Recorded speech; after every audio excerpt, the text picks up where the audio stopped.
देखिए, पहले मेरी हेडिंग सुन लीजिए। न खेत में मिलेगा, न खलियान में मिलेगा, भगवान तो ऐ बंदे इंसान में मिलेगा। न खेत में मिलेगा, न खलियान में मिलेगा, भगवान तो ऐ बंदे इंसान में मिलेगा। न गीता में, न रामायण में, न बाइबल में, न कुरान में मिलेगा। खुदा तो ऐ बंदे इंसान में मिलेगा, खुदा तो ऐ बंदे इंसान में मिलेगा।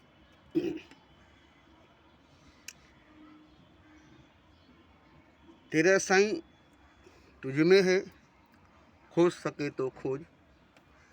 तेरा साईं तुझ में है, खोज सके तो खोज। तेरे अंदर एक समंदर और तू प्यासा भटकता है दुनिया के अंदर। तेरे अंदर एक समंदर और तू प्यासा भटकता है दुनिया के अंदर। हम में, तुम में, खर में, खम में, सब में बेपे राम। हम में, तुम में, खर में, खम में, सब में बेपे राम। मृग नाभि कुंडल बसे और ढूंढे बन बन माही। ऐसे ही घट घट हरि बसे, दुनिया जानत नाही।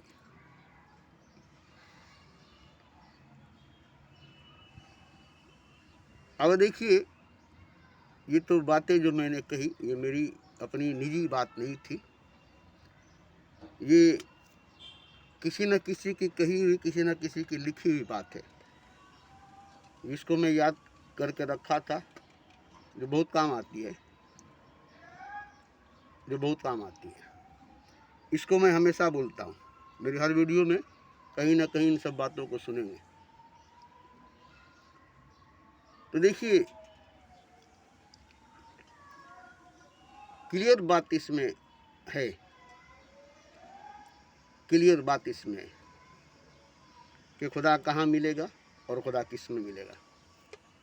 जिसमें नहीं मिलेगा वो बता दिया, और जिसमें मिलेगा वो भी बता दिया, दोनों बात बता दी। और अब मैं नेचुरली बात करने जाऊंगा, मजहबी बात नहीं, कुदरती बात करने जाऊंगा, मजहबी बात नहीं। किसी गीता रामायण, किसी बाइबल कुरान से लेकर नहीं। ठीक है भाई, मैं आलिम नहीं हूँ, मैं पढ़ा लिखा नहीं हूँ, मैं शब्दों लफ्ज़ों में ईमान नहीं रखता हूँ, वाद विवाद में ईमान नहीं रखता हूँ, तर्क वितर्क में ईमान नहीं रखता हूँ। इसलिए मैं बहस मुबाहिसा में हिस्सा नहीं लेता हूँ। जो सच्चाई है, जो हकीकत है, वो मैं जानता हूँ, जानता हूँ, जानता हूँ। इसलिए मैं बिना किसी से बहस किए, बिना किसी से तर्क वितर्क किए, बिना किसी से विवाद किए, बिना किसी से संवाद किए, मैं अपना एक सेपरेट मोबाइल पर यूट्यूब वीडियो बनाकर छोड़ देता हूँ। इससे जिसको लाभ हो या हानि हो, इससे कोई मतलब नहीं है। बस मैं अपने अंदर की जो सच्चाई है, जो हकीकत है, वो शब्दों में, लफ्ज़ों में निकाल कर यूट्यूब पर छोड़ देता हूँ। इससे कोई फ़ायदा नहीं होगी, इससे कोई लाभ नहीं होगा, यही मैं जानता हूँ। ये नहीं कि इससे आपको फ़ायदा होगा, इससे आपको लाभ होगा, मगर थोड़ा सा हेल्प मिलेगी, थोड़ा सा सहारा मिलेगा। तिनके का सहारा डूबने वाले के लिए तिनके का सहारा काफ़ी है, समझदार के लिए एक इशारा काफ़ी है। बस इसी तरह से, इसी तरह से फूल की पंखड़ियों से कट सकता है हीरे का जिगर, और मर्दे नादा पर है कलाम नाजुक बेअसर।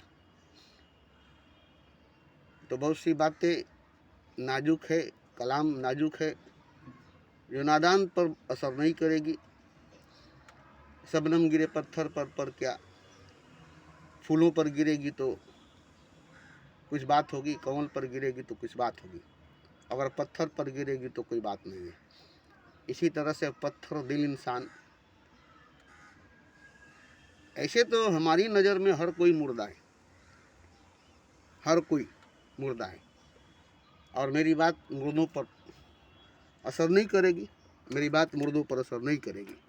मगर फिर भी मैं इसलिए बोलता हूँ, हो सकता है इसमें किसी की जान बची हो। जैसे कहीं बहुत बड़ी हादसा हुई ट्रेन की, लाशें बिछी हुई है, तो लाशों को तो ले जाकर जला देना पड़ेगा, दफना देना पड़ेगा।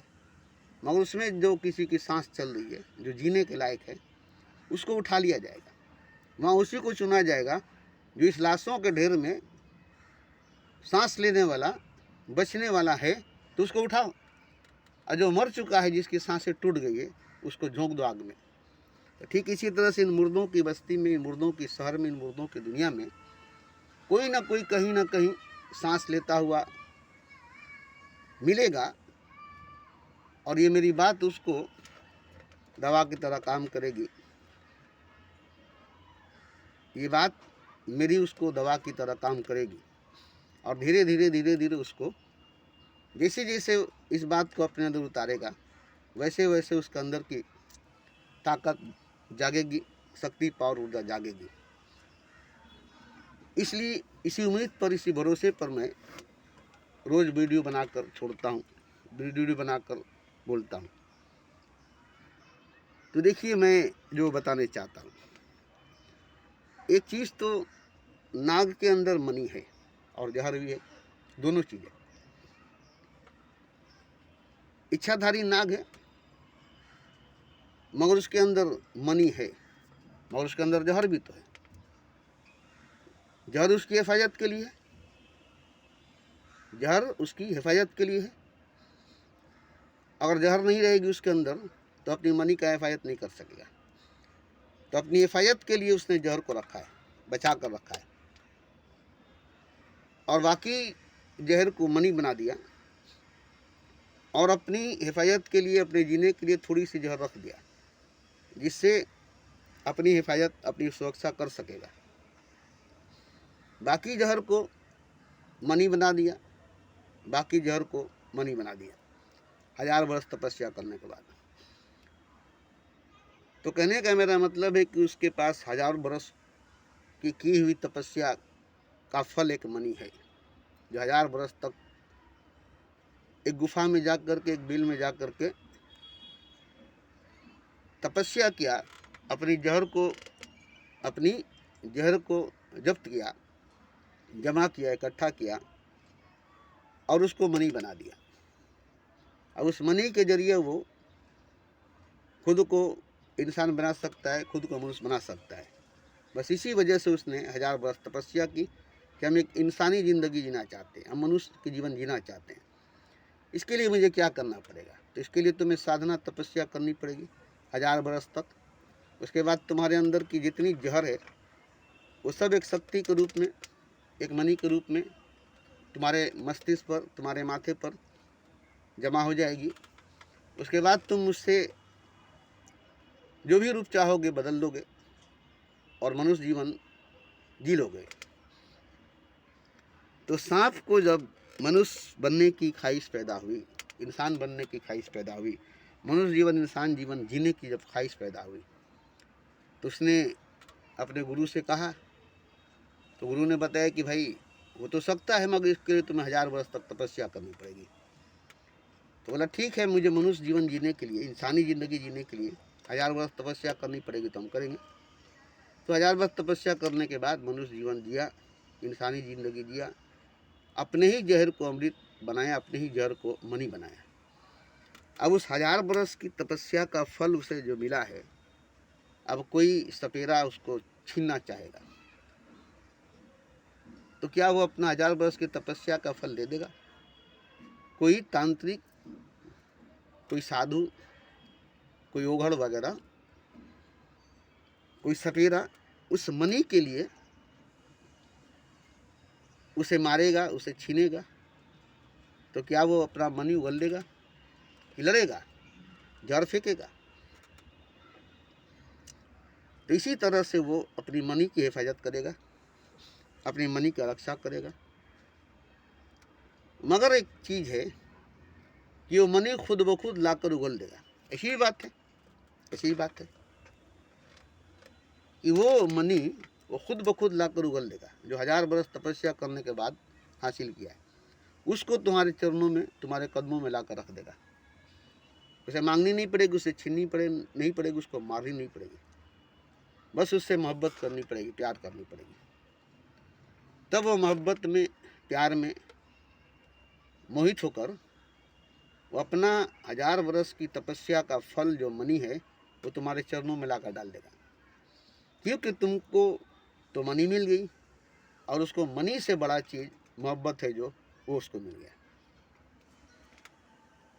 वो उसको चाहिए थी मोहब्बत, इंसानी मोहब्बत, और उसी के लिए वो मनी बनाया था, अपने आप को मनुष्य रूप में लाया था। और जब उसको मोहब्बत मिलने लगी तो देखा कि मोहब्बत से बड़ा मनी नहीं है, इसलिए अपने मनी को तुम्हारे चरणों में रख दिया और तुम्हारे हृदय से, तुम्हारी आत्मा से जो प्रेम निकली उसको अपने अंदर ग्रहण कर लिया। तो उसको अब वो चीज़ मिली जो 1000 वर्ष तपस्या करने के बाद, हजारों बरस रोती रही नरगिस अपनी बेनूरी पर, बड़ी मुश्किल से हुए चमन में दीदा और पैदा। तो इसी तरह से जो 1000 वर्ष के तपस्या के बाद मनुष्य बना, इंसान बना, और मनुष्य बन करके, इंसान बन करके किसी से प्रेम को प्राप्त किया, मोहब्बत को प्राप्त किया और अपनी मनी उसके चरणों में डाल दिया कि मुझे इसकी ज़रूरत नहीं है, मुझे इसकी ज़रूरत नहीं है, मुझे तुम्हारी प्यार की ज़रूरत है, मुझे तुम्हारी मोहब्बत की ज़रूरत है। तो ठीक इसी तरह से देखिए, इंसान जो है खुदा की मोहब्बत के लिए, खुदा की मोहब्बत को पाने के लिए करोड़ों जन्मों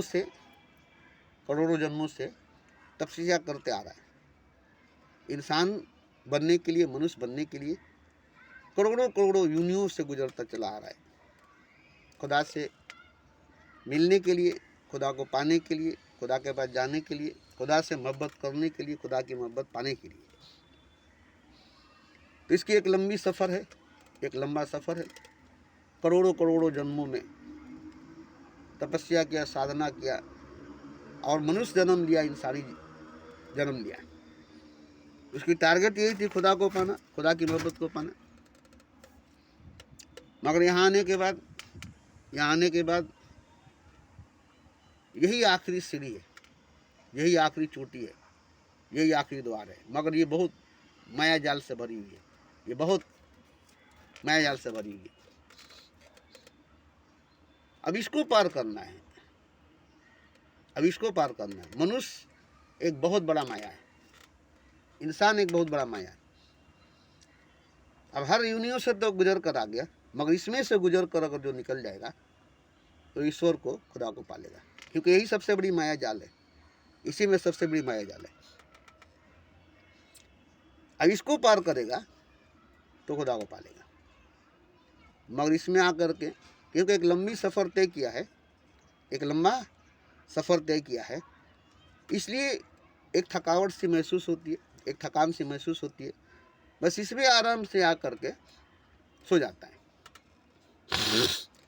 आराम से आकर के सो जाता है, थोड़ी देर के लिए आराम चाहता है, क्योंकि एक लंबा सफ़र तय किया है, एक लंबी सफ़र तय किया है। बस ये जो थोड़ी देर के लिए सोता है ना, तो जितनी लंबी सफ़र तय करके आया उतनी गहरी थकान को पाया। अब यहाँ जब सोया तो बस सोया ही रह गया, सोया ही रह गया और मौत आ गई। 100 वर्ष में आ जाए, 80 वर्ष में आ जाए, मगर मौत आ गई। तो ये ज़िंदगी जो थी, ये जीवन जो था, तो नहीं समझा था कि थोड़ी देर तो नींद लगेगी, थोड़ी देर आराम कर लेंगे, उसके बाद फिर उठेंगे, फिर यहाँ से सफ़र शुरू करेंगे, यहाँ से फिर हम उड़ान भरेंगे। मगर ऐसा हुआ कि गहरी थकान थी, लंबी सफ़र तय करके आया था, बस ऐसी गहरी नींद लगी और इस गहरी नींद में ऐसी खूबसूरत हसीन ख्वाब नज़र आने लगी, सपना नज़र आने लगी कि बस उसी को देखने में वो रह गया, ख्वाब को, सपना को देखने में रह गया और उसी में वो उलझ कर रह गया। और उसके बाद मौत आ गई, सपने में ही मर गया, ख्वाब में ही मर गया, नींद में ही मर गया। उसकी करोड़ों जन्मों की कमाई ख्वाब देखने में, सपना देखने में चली गई। तो ये उसको वार्निंग दी थी गई कि देखो तुम जाग कर रहोगे, जागे रहोगे, आखिरी मंजिल है, आखिरी पड़ाव है, आखिरी कदम है, आखिरी सीढ़ी है, आखिरी पैदान है, चौखट पर तुम चले आए हो। अब यहाँ पर तुमको थोड़ी सी प्रतीक्षा करनी पड़ेगी, थोड़ी सी इंतजार करनी पड़ेगी, द्वार खुलने की, दरवाजा खुलने की। मगर ये थोड़ी सी प्रतीक्षा, थोड़ी सी इंतजार और थोड़ा सा सब्र करना पड़ेगा। अब यही हुआ कि थकावट थी, थकान था, जो थोड़ी सी प्रतीक्षा, थोड़ी सी इंतजार करने की बात थी, इसमें उसको खरा उतरना था। हर जगह से तो गुजर गया, मगर जब इंतजार की बात आई, सब्र की बात आई, तो थकावट के मारे वहीं पर सो गया, सोए सोए बेहोश हो गया और ख्वाब देखने लगा। इंतजार नहीं किया, सो गया, इंतजार नहीं किया। उसके बाद मौत आ गई, वो मर गया। तो इतने लंबी सफ़र तय करने के बाद भी थोड़ा सा इंतजार नहीं किया, थोड़ा सा सब्र नहीं किया, द्वार खुलने की, द्वार खुलने की, बस वो सो गया, ख्वाब में खो गया, सपने में खो गया, और इस तरह से उसकी मौत हो गई। करोड़ों जन्म की कमाई, करोड़ों जन्म की मेहनत बेकार हो गई। क्योंकि आखिरी जगह पर आकर के, आखिरी पैदान पर आकर के, आखिरी इम्तिहान में पास नहीं हो सका। यहाँ आकर के बहुत सी आत्माएं, बहुत सी रूहें फेल हो जाती है और फिर वहीं गिर कर चली जाती है, जहाँ से चली थी वहीं पर लौट कर आ जाती है। फिर से करोड़ों जन्म का चक्कर लेना पड़ता है। इसीलिए बड़ी सावधानी बरतने की बात है, बड़ी होशियारी से रहने की बात है, बड़ी जागी हुई हालत में रहने की बात है। तकलीफ तो होती है, दर्द तो होता है, थकावट तो होती है, नींद पर काबू करनी पड़ती है। अब नींद पर नहीं काबू करने से मौत पर काबू नहीं होगा। तो दो चीज़ इंसान के अंदर, एक नींद, एक मौत, इन दोनों चीज़ों पर काबू करनी पड़ेगी। और जो नींद पर और मौत पर काबू नहीं कर सका, वो खुदा को बेवश नहीं कर सकेगा, खुदा को वश में नहीं कर सकेगा। पहली आपकी नींद, इसको काबू में करना पड़ेगा, इस पर काबू करना पड़ेगा, इस पर कब्जा करना पड़ेगा। रात और दिन जागना पड़ेगा, दिन और रात जागना पड़ेगा। इसकी वजह मैं बता देता हूँ। आपकी ज़िंदगी जो मिली है 100 वर्ष की है तो 100 वर्ष या 1000 वर्ष, मगर उसमें आपकी जो दिन भर की जो ज़िंदगी है वो तो ज़िंदगी है, मगर रात भर जो नींद में सोए वो ज़िंदगी नहीं है। तो जो आपको ज़िंदगी मिली थी वो रात दिन जागने के लिए मिली थी, दिन रात जागने के लिए मिली थी, मगर आपने सोने में गुजार दिया और पता ये चला कि आपकी आधी ज़िंदगी सोने में गुजर गई, आधा जीवन सोने में गुजर गया। तो जो ज़िंदगी आपको मिली थी उसमें आप आधा सो गए, तो आधी ज़िंदगी मतलब हुआ कि आधा दरिया गए और पूरा दरिया पार नहीं कर सके, आधे दरिया जाकर के डूब गए, पूरा दरिया पार नहीं कर सके। तो सबके साथ यही होता है। और इसीलिए जो लोग जागे हुए पुरुष होते हैं वो रात दिन जागते हैं, उनको रात दिन जागना पड़ता है, नींद से लड़नी पड़ती है। नींद बहुत बड़ी ताकत है, नींद बहुत बड़ी शक्ति है, बहुत बड़ी पावर है। ये रोज रोज जो नींद लगती है, इस पर काबू पाने के बाद जो इससे बड़ी ताकत है मौत, जिससे बड़ी नींद है मौत, उसी की जीत के लिए इस नींद में तैयारी करनी पड़ती है, इसमें नींद में प्रैक्टिस करनी पड़ती है। एक गहरी नींद आएगी, एक गहरा नींद आएगा जिसमें हमको जागना है। मौत की नींद में हमें जागना है, मौत की नींद में हमें जागना है, मौत की नींद में हमें जागना है। इसलिए ज़िंदगी भर की नींद में हमें जागना होगा। इसी में प्रैक्टिस, इसी में तैयारी होगी। जो रोज़ नींद आती है इसी में जागना होगा, जो रोज़ नींद आती है इसी में जागना होगा। तो जब रोज़ नींद लगती है इसमें जागना होगा। इस नींद में जब जागने लगेंगे तो एक आखिरी में गहरी नींद, मौत की नींद आएगी, उसमें भी आप जागे रहेंगे। तो जब जागे रहेंगे तो आखिरी में गहरी नींद आएगी, मौत की नींद, और उस मौत की नींद में अगर आप जागे रहे तो आप कामयाब होंगे। तो यही बात जो है बड़ी कठिन है, बड़ी कठिन है। तो इसके लिए तैयारी करनी पड़ती है, इसी के लिए तैयारी करनी पड़ती है। और भी देखिए, बचपन में नहीं कर सकते, बुढ़ापे में नहीं कर सकते। बचपन में सोइए कोई बात नहीं है, बुढ़ापे में भी सोइए कोई बात नहीं है, मगर असली जागना जवानी में, नौजवानी में, जिसमें नींद बहुत ज़्यादा आती है। जवानी नींद भर सोया, तो जवानी में सबसे ज़्यादा नींद आती है, सबसे ज़्यादा। और इसलिए कि इसी नींद पर आपको काबू पाना है, क्योंकि नींद बुरी चीज़ नहीं है, नींद एक बहुत बड़ी ताकत है। मगर इस पर काबू कर ले, इस पर हावी हो जाए, तो आप बहुत ताकतवर हो जाएंगे, बहुत बलवान हो जाएंगे। फिर आपके सामने जो मौत आएगी वो आसानी से उसको बस में कर लेंगे, आसानी से उसको कब्जे में कर लेंगे। फिर हमारी इसी नींद की वजह से, इसी जागने की वजह से, इसी प्रैक्टिस, इसी अभ्यास की वजह से, जड़मत करत करत अभ्यास वो थे सुजान, रस्सी के आवन जावन से सिल पट पड़े निशान। तो आगे जो बहुत गहरी नींद आने वाली है, जो बहुत गहरा नींद आने वाला है, जिसका नाम है मौत, वो भी एक गहरी नींद आएगी, वो भी एक गहरा नींद आएगा। मगर हम इस छोटी सी नींद में जागते रहे, इस छोटी सी नींद को हम काबू करते रहे, तो वो जो बड़ी सी गहरी सी नींद आएगी, मौत की नींद आएगी, वो भी हमारे लिए इसी तरह हो जाएगी। जैसे हम रोज़ नींद पर काबू करते तो इसी तरह से मौत पर भी काबू कर लेंगे। तो यहाँ अभ्यास, यहाँ प्रैक्टिस कराई जाती है जागने की। इसी में जो रोज़ आप सोते, इसी में जागने की प्रैक्टिस कराई जाती है। तो जो लोग इसमें कामयाब हो गए, वही लोग मौत की नींद में जाकर सोए नहीं, जागे रहे। और उसके बाद जो हकीकत सामने आई, वो अगर मौत की नींद में नहीं जागे होते, जिंदगी की नींद में नहीं जागे होते, तो नहीं होता। तो देखिए, यहाँ पर मैं एक चीज़ बताना चाहता हूँ कि कांटों के ढेर में कांटे ही नहीं है, गुलाब भी है। कीचड़ के ढेर में कीचड़ ही नहीं है, कमल भी है। कोयले के ढेर में कोयला ही नहीं है, हीरा भी है। ऐसे ही जहर के प्याले में जहर ही नहीं है, अमृत भी है। जहर के प्याले में जहर ही नहीं है, अमृत भी है। सुकरात को जब जहर दिया गया, मीरा को जब जहर दी गई, तो पीकर अमर हो गई। जहर पीकर सुकरात अमर हो गया, जहर पीकर मीरा अमर हो गई। बाद में राज खुला कि इसमें तो अमृत थी, जो हम लोगों ने जहर बना कर दिया था, और इसी में अमृत छुपी हुई थी, और उसी को पीकर सुकरात अमर हो गया, उसी को पीकर मीरा अमर हो गई। तो उस जहर के अंदर ही अमृत थी, उस मृत्यु के अंदर ही जीवन थी, और उसी जहर के अंदर अमृत को पी लिया, उसी मृत्यु के अंदर जीवन को प्राप्त कर लिया, और वो अमर हो गया। तो देखिए, ये सब अचानक घटना नहीं घटती, इसके लिए प्रैक्टिस किया जाता है, अभ्यास की जाती है। जैसे तैरने के लिए प्रैक्टिस करनी पड़ेगी, अभ्यास करनी पड़ेगी, तब आपको तैरना आएगा, तब आप डूबने से बच सकेंगे। तो ठीक इसी तरह से बिना अभ्यास के नहीं होगा, बिना प्रैक्टिस के नहीं होगी।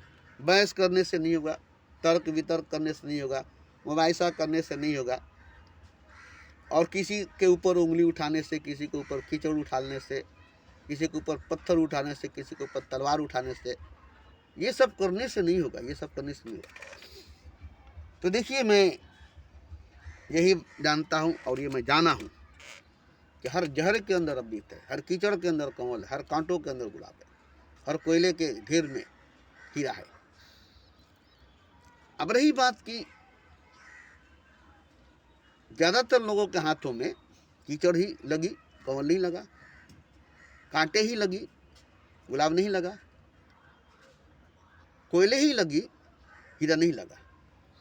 ज़्यादातर लोगों के हाथ में कीचड़ ही आया, कमल नहीं आया, कांटे ही आया, गुलाब नहीं आया, कोयला ही आया, कमल नहीं आया, हीरा नहीं आया।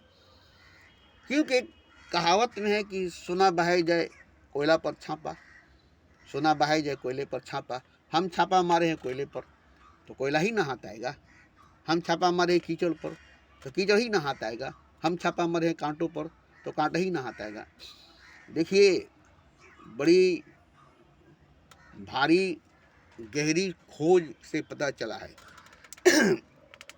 ऐसे नहीं, बहुत से लोग ऐसे हैं जो दुख, दर्द, तकलीफ को ही चाहते, मुसीबत को ही चाहते, बहुत से ऐसे लोग हैं जो इन्हीं में जीना जानते, इसी में जीना चाहते, उनको इन्हीं में जीना आता है। लड़ाई झगड़े में, दंगे फसाद में, गुंडे मवाली चोर बदमाश को इसी में रस आती है, इसी में उसको मजा आता है। क्यों? इसलिए कि उनको इसमें जीना आता है, इसी में उसको मजा आता है, इसलिए वो बराबर दंगे फसाद करने के लिए, अरे मेरा हाथ खुला रहा, किसी को मारना है।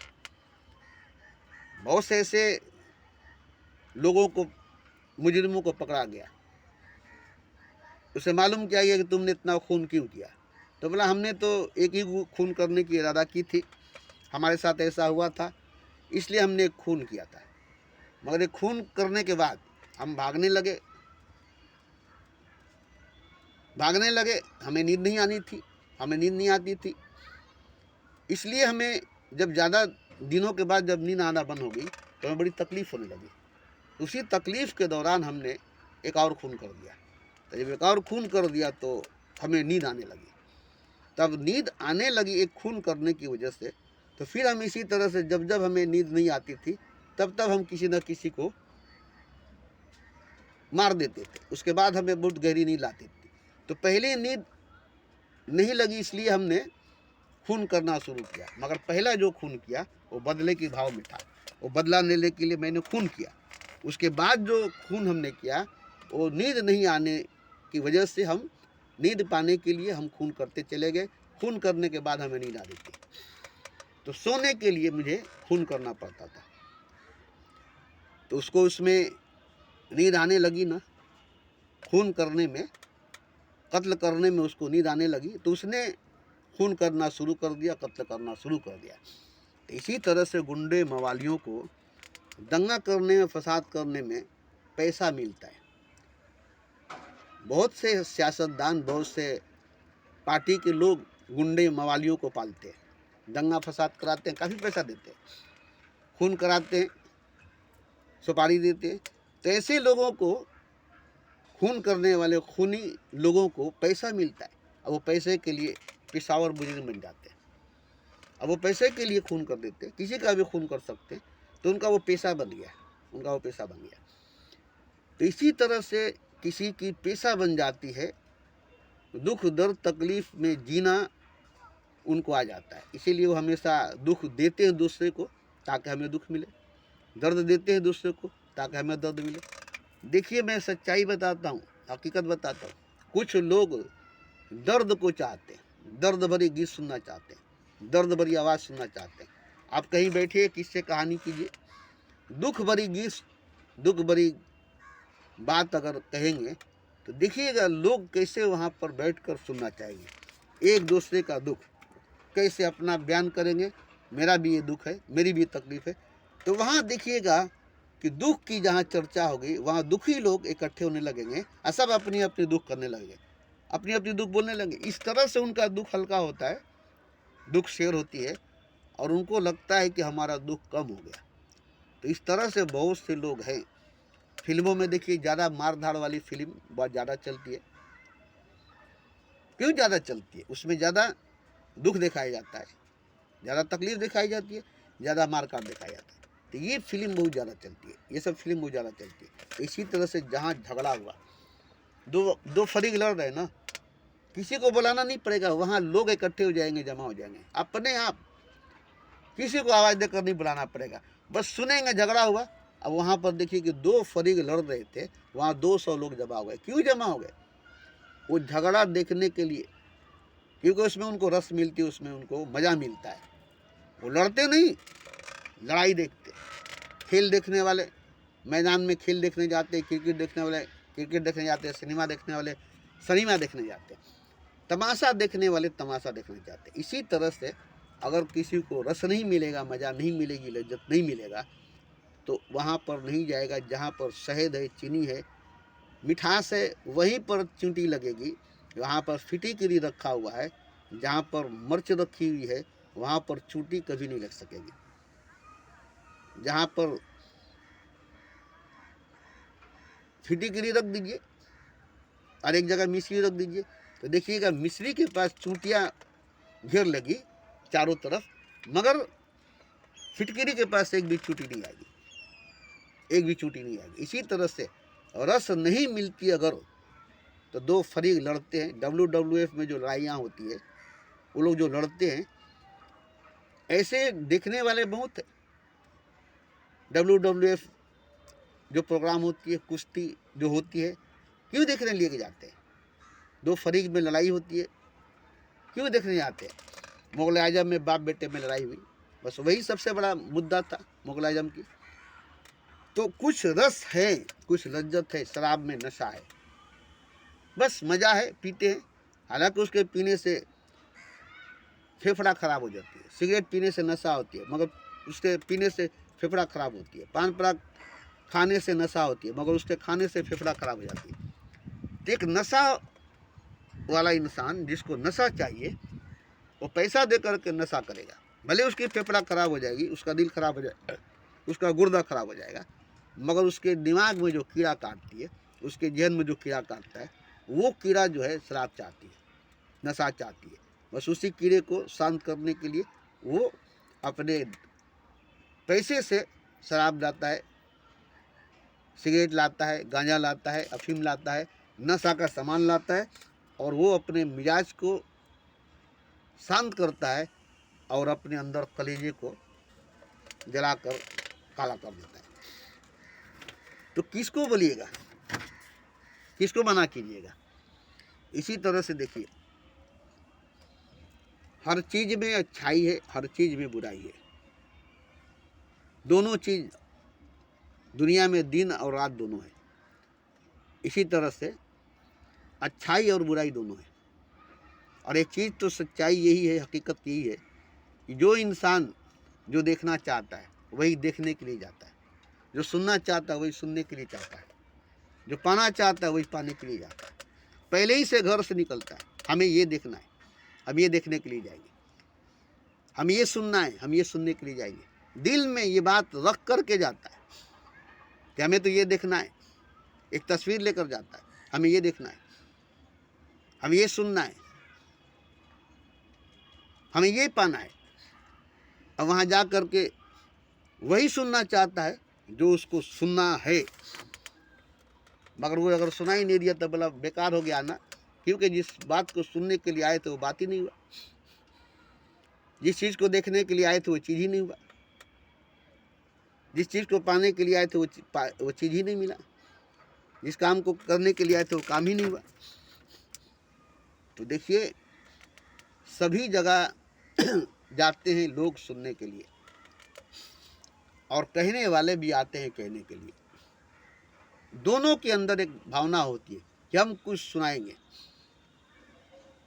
मगर ऐसा होता है कि कहने वाला जब सामने आता है और सुनने वाला जब सामने आता है, दोनों का जब आमने सामने होता है तो सुनने वाला जो है वो तो कान खोल कर बैठा है, मगर कहने वाला जो है वो मुंह बंद करके बैठ जाता है।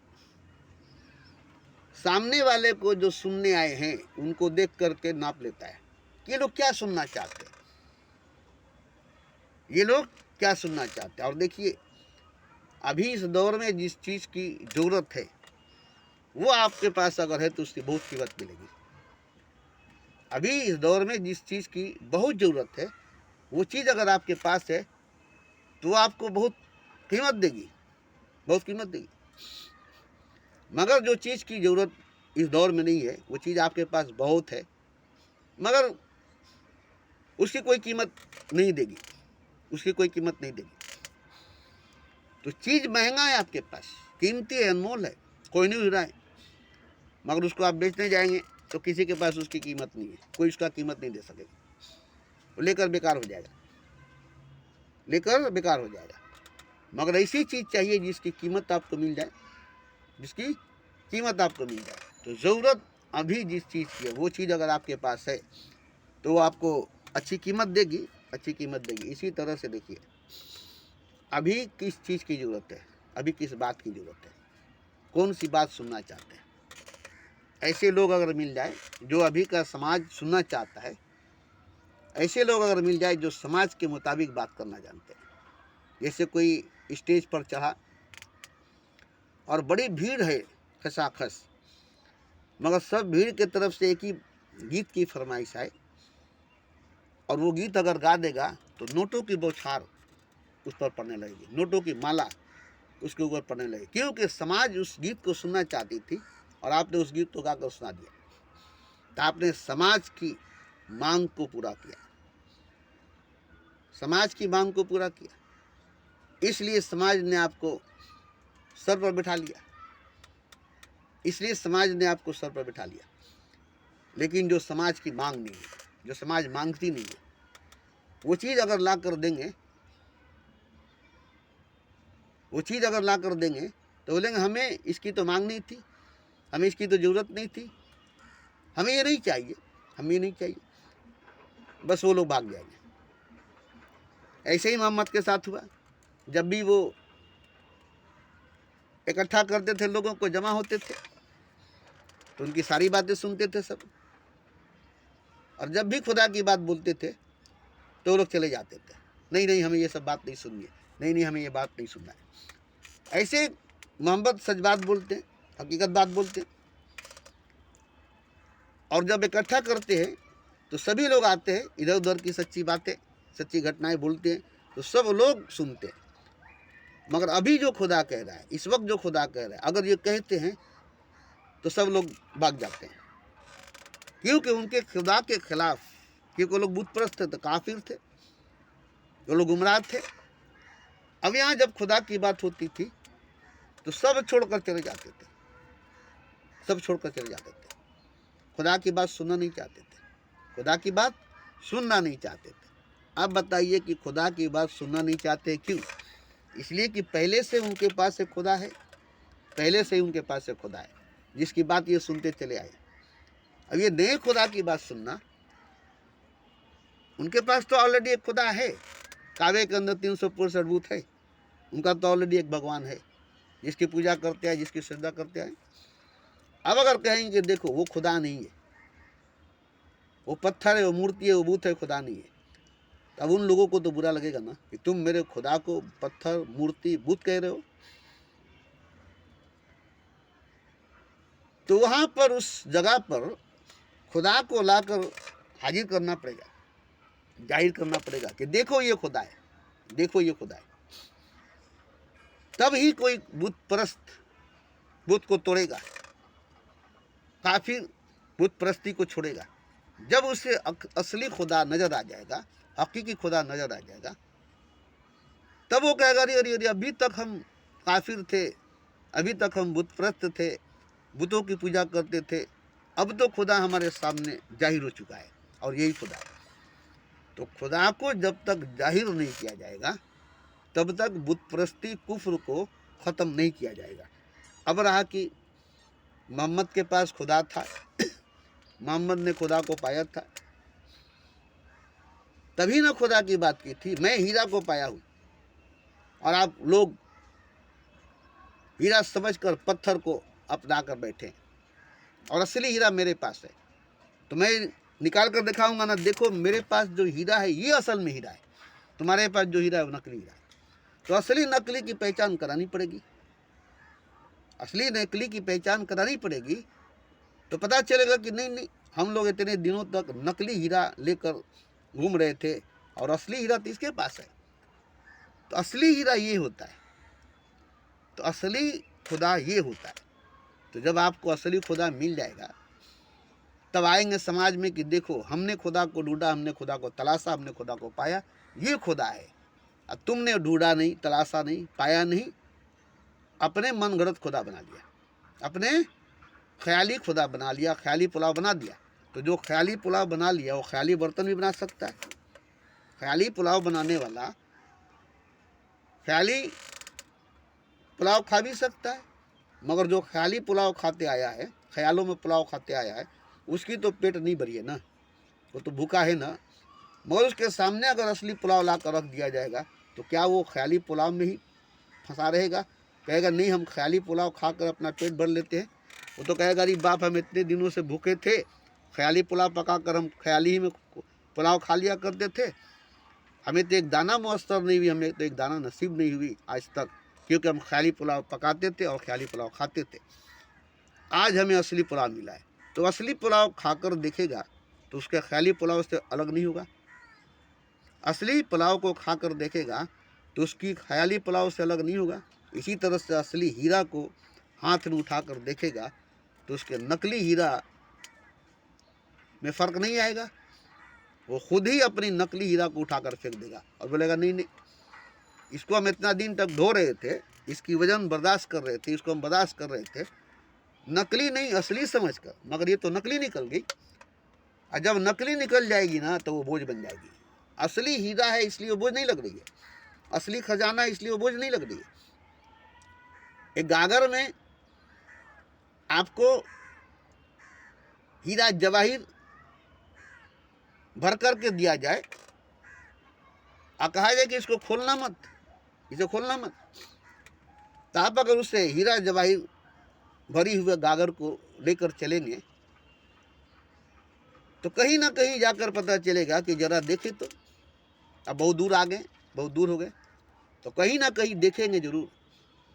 और जब खोल कर देखेंगे तो उसमें कंकड़ पत्थर हीरा जवाहिर नहीं, तो क्या कहेंगे, इतनी देर तक कंकड़ पत्थर ही ढोते रहे।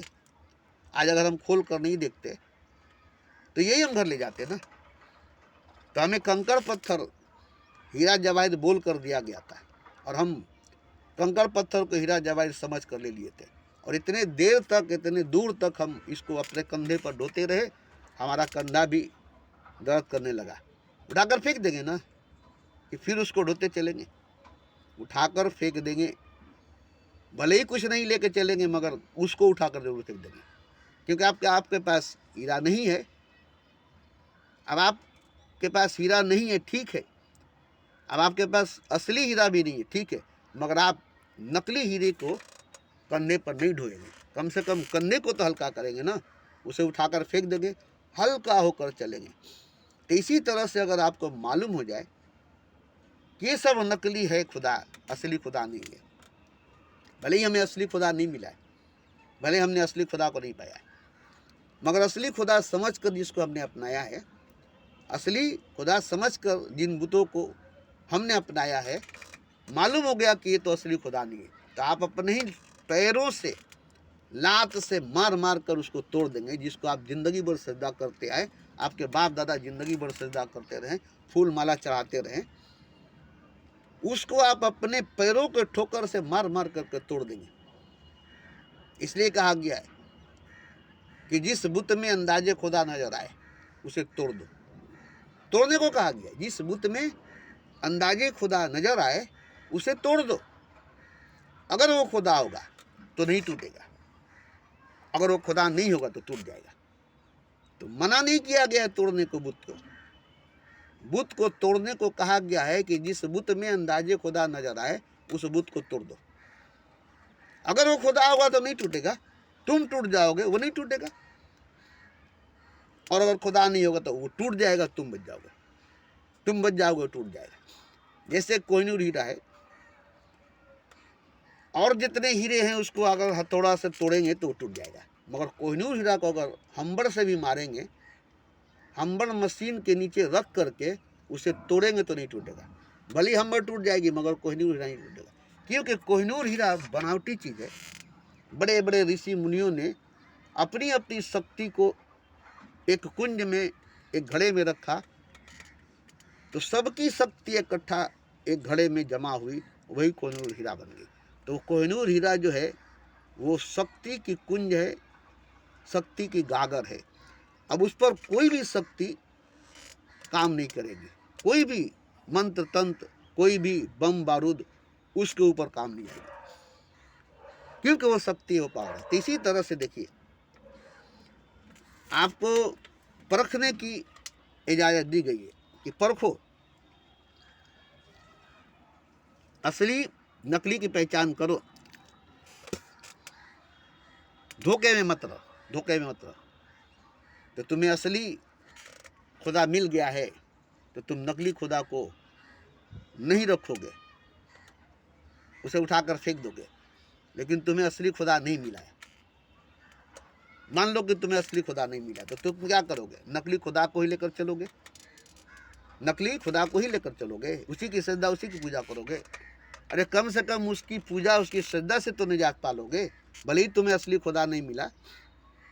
मगर तुम नकली खुदा की इबादत से तो निजात पालोगे, नकली खुदा की सजदा से तो निजात पालोगे, मगर एक चीज़ है कि तुम आदत से मजबूर हो। अब तुम्हें सजदा करने की आदत हो गई है, अब तुम्हें सजदा करने की आदत हो गई है। अब ये आदत जो है ना, तुम्हें बुत हटा भी दिया जाएगा तो उस जगह पर जाकर तुम सजदा करोगे जहाँ बुत रखी गई थी। हालांकि वहाँ पर बुत नहीं है, वहाँ पर बुत नहीं है, मगर सजदा वहीं पर करोगे जहाँ पर तुम सजदा करते थे। उसी रुख में सजदा करोगे जिस रुख में तुम सजदा करते थे। जैसे काबे की तरफ मुंह करके सजदा करते मुसलमान, कल को मालूम हो जाए कि काबा हकीकत नहीं है, सच नहीं है, तो भी उधर ही सजदा करेंगे, क्योंकि आदत है, आदत से बाज नहीं आएंगे। तो इसी तरह से देखिए, बहुत से ऐसे इंसान हैं जिनको आदत पड़ गई है दुख में, दर्द में, तकलीफ़ में, मुसीबत में, परेशानी में जीने की।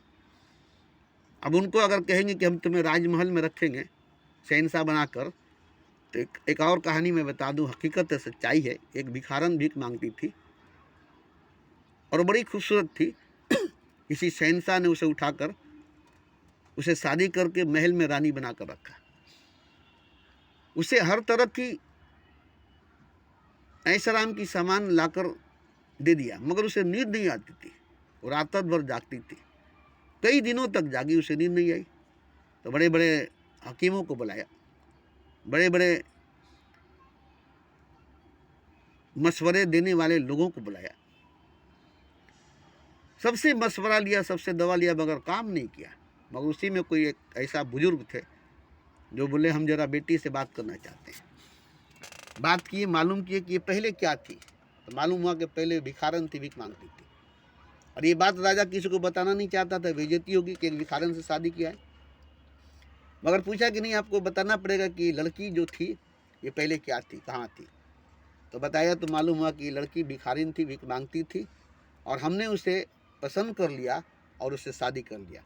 बोले बस यही बात है, आपके महल में सब कुछ है, ठीक है, मगर इसके भीख मांगने की जो आदत है वो इसके ऊपर सवार हो जाती है, और ये भीख मांगने के लिए तड़प जाती है, इसलिए इसको नींद नहीं आती है। तो आप एक काम कीजिए, इसको बाहर भीख मांगने के लिए मत भेजिए, महल के अंदर ही इसे भीख मांगने को कहिए, अपने लोगों में ही, अपने लोगों से ही इसे भीख दीजिए, पैसा दो पैसा, इसे हीरा जवाहिर मत दीजिए, इसे हीरा जवाहिर मत दीजिए, इसे खुदरा पैसा जो पहले भिखारिन को मिलती थी वो पैसा आप लोग घर में लाइए। तो इसके लिए भीख मांगने देने के लिए खुदरे पैसों का इंतजाम किया गया, और अपने ही लोगों को कहा गया कि रानी सुबह में उठेगी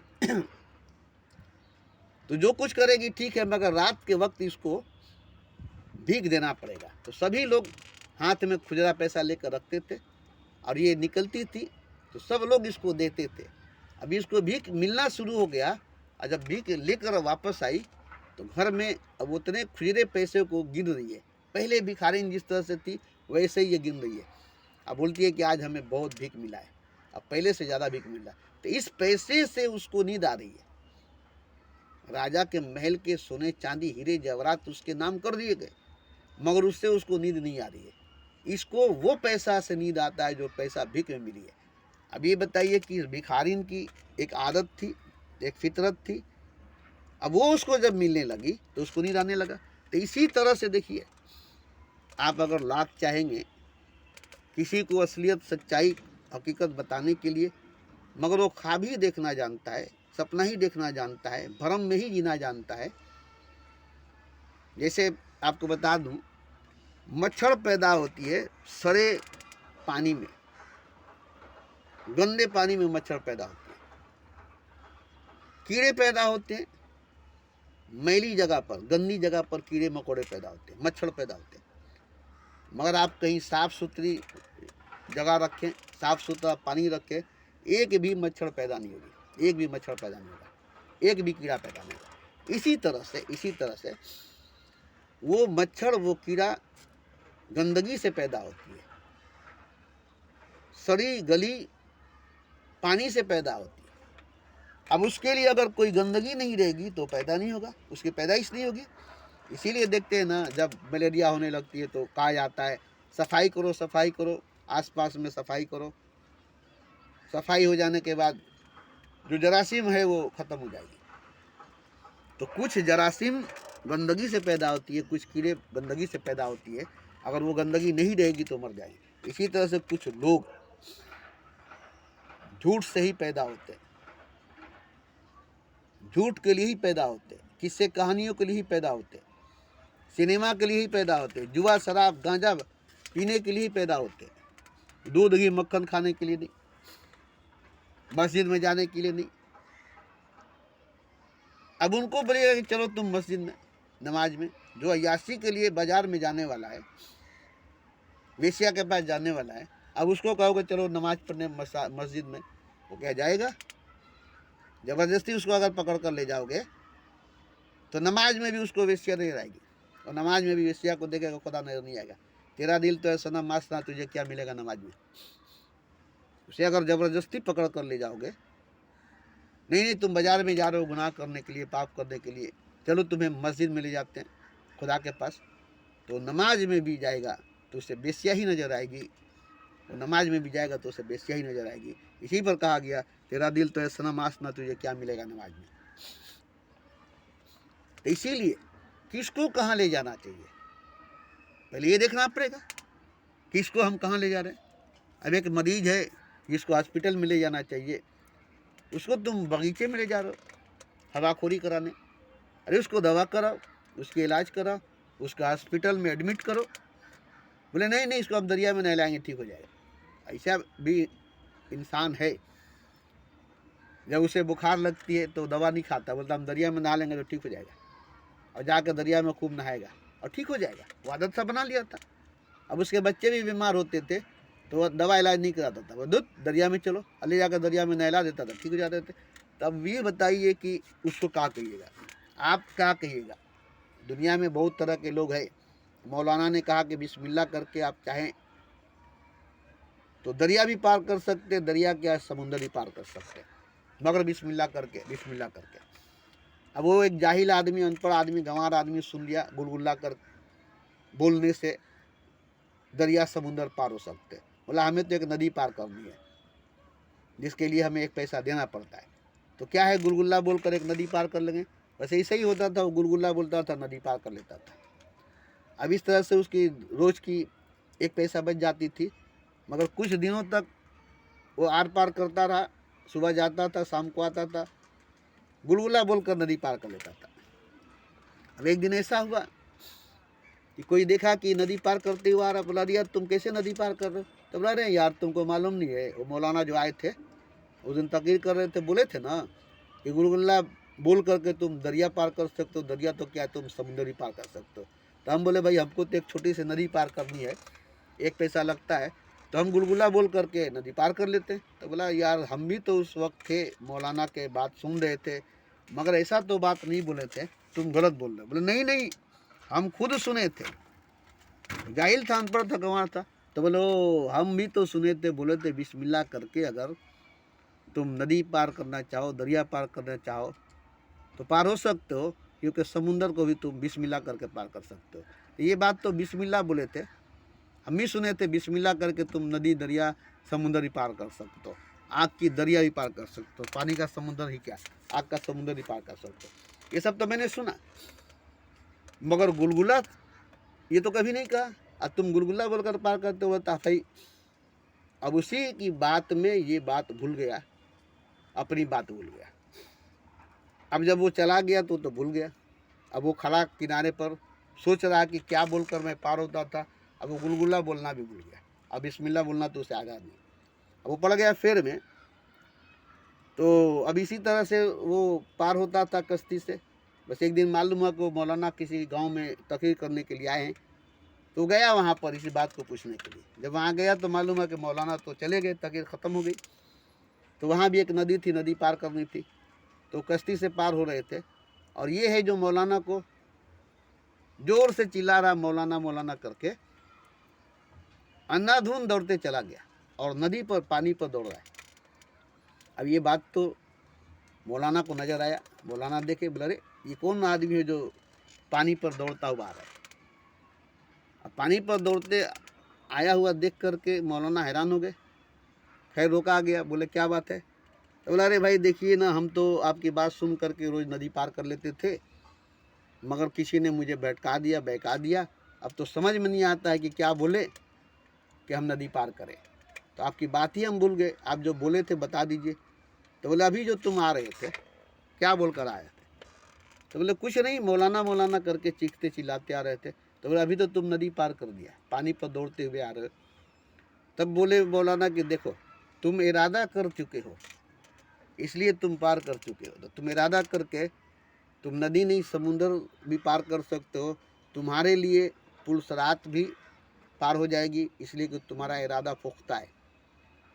दिल में वफाए हो तो आग भी फूल है, सच्ची लगन हो दिल में तो पर्वत भी धूल है। अब तुम कहीं भी चाहोगे पार हो जाओगे। तुम्हारे लिए आग का दरिया भी कुछ नहीं है, तुम्हारे लिए आग का दरिया भी कुछ नहीं है। बस इरादा कर लोगे और दौड़ जाओगे, पार हो जाओगे। क्योंकि अभी जो तुम आ रहे थे तो कुछ बोले थे नहीं ना, कुछ पढ़े थे नहीं ना, तो नहीं, तो कैसे पार हो गए? तो ये तुम्हारी इरादा थी, ये तुम्हारा ईमान था जो तुमको पानी पर दौड़ा दिया। तो इसी तरह से है कि अब उसको कहा गया तुम्हें कुछ पढ़ने की जरूरत नहीं भाई, तुम्हारा ईमान जो है पुख्ता हो गया है, तुम्हारा यकीन जो है पुख्ता हो गया है, तुम्हारे लिए कुछ पढ़ने की जरूरत नहीं। तो इसी तरह से कि अगर हो ईमान काबिल तो कोई मसला नहीं, कोई मसाइल नहीं। कहाँ के मसले, कहाँ के मसाइल, अगर हो ईमान काबिल तो कोई मसला कोई मसाइल नहीं है। अगर कामिल ईमान कामिल है तो ईमान कामिल जो है वही तो असल चीज़ है। कुरान पढ़े मगर आपका ईमान मुकम्मल नहीं हुआ, कामिल ईमान नहीं हुए, तो कुरान पढ़कर, नमाज पढ़कर, हज करके भी कुछ नहीं होगा। तो सारा दारो मदार आपके अंदर है, आपके भीतर है। बाहर कुरान में शब्द ही लफ्ज़ी है, इससे कुछ फ़र्क नहीं पड़ता है। जब तक कि आपके अंदर की सच्चाई, आपके अंदर की गहराई, आपके अंदर के द्वार नहीं खुल जाए, आपके अंदर की ईमान नहीं जाग जाए, आपके अंदर की रूह नहीं जाग जाए, आपके अंदर की ज़मीर नहीं जाग जाए, बाहर की कुछ भी हो जाए, बाहर से आपको कुछ होने वाला नहीं है। जितनी भी कुरान की हाफिज़ बन जाए, कुरान की आलिम बन जाए, उससे आपकी रूहानी सुकून, रूहानी इत्मीनान, रूहानी चैन आपको मिलने वाली नहीं है। खलिश रहेगी, बेचैनी रहेगी। ये नहीं कि आप कुरान पढ़ लेंगे, नमाज पढ़ लेंगे, तिलावत कर लेंगे, हज कर लेंगे, सब कुछ कर लेंगे तो रूहानी सुकून आपको हासिल हो जाएगी। नहीं नहीं, कभी नहीं हो सकती है। क्योंकि रूहानी सुकून तो आपको तब तक ही हासिल नहीं होगी जब तक कि आप खुदा को हासिल नहीं कर लेते। क्योंकि देखिए, रूह को खुदा चाहिए, आत्मा को परमात्मा चाहिए। अब आप रूह को खुदा ला कर नहीं देते, रूह को खुदा से नहीं मिलाते हैं। रूह बेचैन है खुदा के लिए। बच्चा रो रहा है माँ के लिए, अब आप उसको खिलौना ला कर के दे रहे हैं और रो रहा है माँ के लिए। उसको तरह तरह के खिलौने ला कर दे रहे हैं और रो रहा है माँ के लिए। तो जो बच्चा माँ के लिए रो रहा है, उसको तरह तरह के खिलौने ला कर देंगे तो उसका रोना बंद होगा। उसको माँ ला कर दे दीजिए, उसकी माँ है तो उसको बुला दीजिए, उसके बाद देखिए। तो इसी तरह से है कि रूह जो बेचैन है, आत्मा जो अशांत है, उसकी कारण क्या है, उसकी वजह क्या है? उसको भगवान चाहिए, उसको ईश्वर चाहिए। और आप जहाँ तहाँ जा रहे, नकली भगवान, नकली खुदा के पास जा रहे हैं, वहाँ आत्मा को, रूह को शांति नहीं मिलती, सुकून नहीं मिलता। धर्म न हिंदू मुस्लिम, धर्म न सिख और जैन, धर्म में आत्मा की शुद्धता, शांति, सुख चैन। आप समझते हैं कि हम मजहब बदल लेंगे, नाम बदल लेंगे, तकदीर बदल लेंगे, मुकद्दर बदल लेंगे तो हमारा सब कुछ सही हो जाएगा। नहीं नहीं, गरीब से अमीर हो जाएंगे, भिखारी से राजा हो जाएंगे, चाय बेचने वाले से प्रधानमंत्री हो जाएंगे। ये तो आप हो जाएंगे, शारीरिक तौर पर, जिस्मानी तौर पर, ऊपरी सतह पर आप हो जाएंगे, मगर अंदर से वही आप रहेंगे जो आप पहले थे। चाय बेचने वाला अंदर से चाय बेचने वाला ही रहेगा, भीख मांगने वाला अंदर से भीख मांगना ही रहेगा। उसे महल में ले जाकर रख दिया जाए, उसे नींद नहीं आएगी, उसके लिए उसको भीख चाहिए, तब उसको नींद आएगी। इसी तरह से रूह को खुदा चाहिए, आत्मा को परमात्मा चाहिए। और जब तक आत्मा को परमात्मा नहीं मिलेगी, रूह को खुदा नहीं मिलेगा, तब तक दिल को सुकून नहीं मिलेगी, जहन को आराम नहीं मिलेगा। जहनी आराम, दिली सुकून कहाँ से मिलेगी? जिसके अंदर रूह बेचैन है, जिसके अंदर आत्मा अशांत है, उसकी दिल कहाँ से चैन से रहेगी, उसके दिमाग कहाँ से, वो चैन से रहने नहीं देगा वो खुद। देखिए आपके घर में एक बच्ची है जो रो रही है, जिसको तकलीफ है, आप उसे खिलौना देकर, आप उसे मार पीट कर, उसके मुंह दबाकर उसे चुप कराना चाहते हैं। तो तकलीफ में है, उसे कोई तकलीफ है, उस तकलीफ को दूर कीजिए, फिर वही बच्चा हंसने लगेगी, वही बच्ची हंसने लगेगी। लेकिन आप उसे मार कर, ज़बरदस्ती मुंह दबा कर उसे सुला देंगे, नशा खिला करके, अफीम खिला करके, तो ये तो सही नहीं ना होगा। इसी तरह से जब आत्मा आपकी रो रही है, रूह जब आपकी रो रही है, जिसकी वजह से दिल बेचैन है, जहन बेचैन है, जिसकी वजह से जिस्मानी तकलीफ भी है, जिस्मानी बीमारियां भी है, क्योंकि रूह असल जड़ है, और जड़ ही जिसकी बीमार हो जाएगी, उसके पत्ते भी बीमार होंगे, उसके फूल भी बीमार होंगे, उसके फल भी बीमार होंगे। तो जिसकी रूह बीमार होगी, उसकी शरीर स्वस्थ नहीं होगी, उसका मन, उसकी बुद्धि स्वस्थ नहीं होगा, वो कभी अच्छा सोच नहीं सकेगा, उसे कभी अच्छा सोचने की ताकत नहीं आएगी। तो इसी तरह से हम देखें कि रूह जो है असल में बीमार है, रूहानी बीमारी का शिकार हर मुसलमान, हर हिंदू, हर इंसान है। हर मुसलमान, हर हिंदू, हर मुसलमान, हर हिंदू रूहानी बीमारी का शिकार है। आज के दौर में और कल के भी दौर में, हर दौर में आध्यात्मिक बीमारी थी, रूहानी बीमारी थी। रूहानी बीमारी, आध्यात्मिक बीमारी के शिकार हर दौर में थे। जो काम वासना जो है, सेक्स जना जो है, ये रूहानी बीमारी की वजह से है, या आध्यात्मिक रोग की वजह से। रोगी इंसान कामी होता है, भोगी इंसान कामी होता है, उसको काम क्रोध में ही जीना आता है, वो काम क्रोध में ही जिएगा। तो जिसकी आत्मा जो है, जिसकी रूह जो है बीमार है, वो भोग विलास में रहेगा, क्योंकि स्वस्थ नहीं है, तंदुरुस्त नहीं है, मस्त नहीं है। इसलिए दलदल में, कीचड़ में जैसे कीड़ा होता है पैखाने के चेम्बर में, वैसे ही पैखाने के चेम्बर में वो रहेगा। अगर वो स्वस्थ हो जाए, तंदुरुस्त हो जाए, मस्त हो जाए, तो उस जंजीर को तोड़कर निकल जाएगा। लाख जंजीरों में जकड़े जमाने वाले, तोड़कर बंदे निकल आएंगे आने वाले। भले ही जंजीरों में जकड़ कर रखा गया, मगर तोड़कर निकल आएगा। शर्त इतनी है कि तू जलवानुमा हो जाए, उसके सामने जलवानुमा हो जाए, पिघल जाएगी जंजीरें, बदल जाएगी तकदीरें, पिघल जाएगी जंजीरें, बदल जाएगी तकदीरें, अगर तू मेरे सामने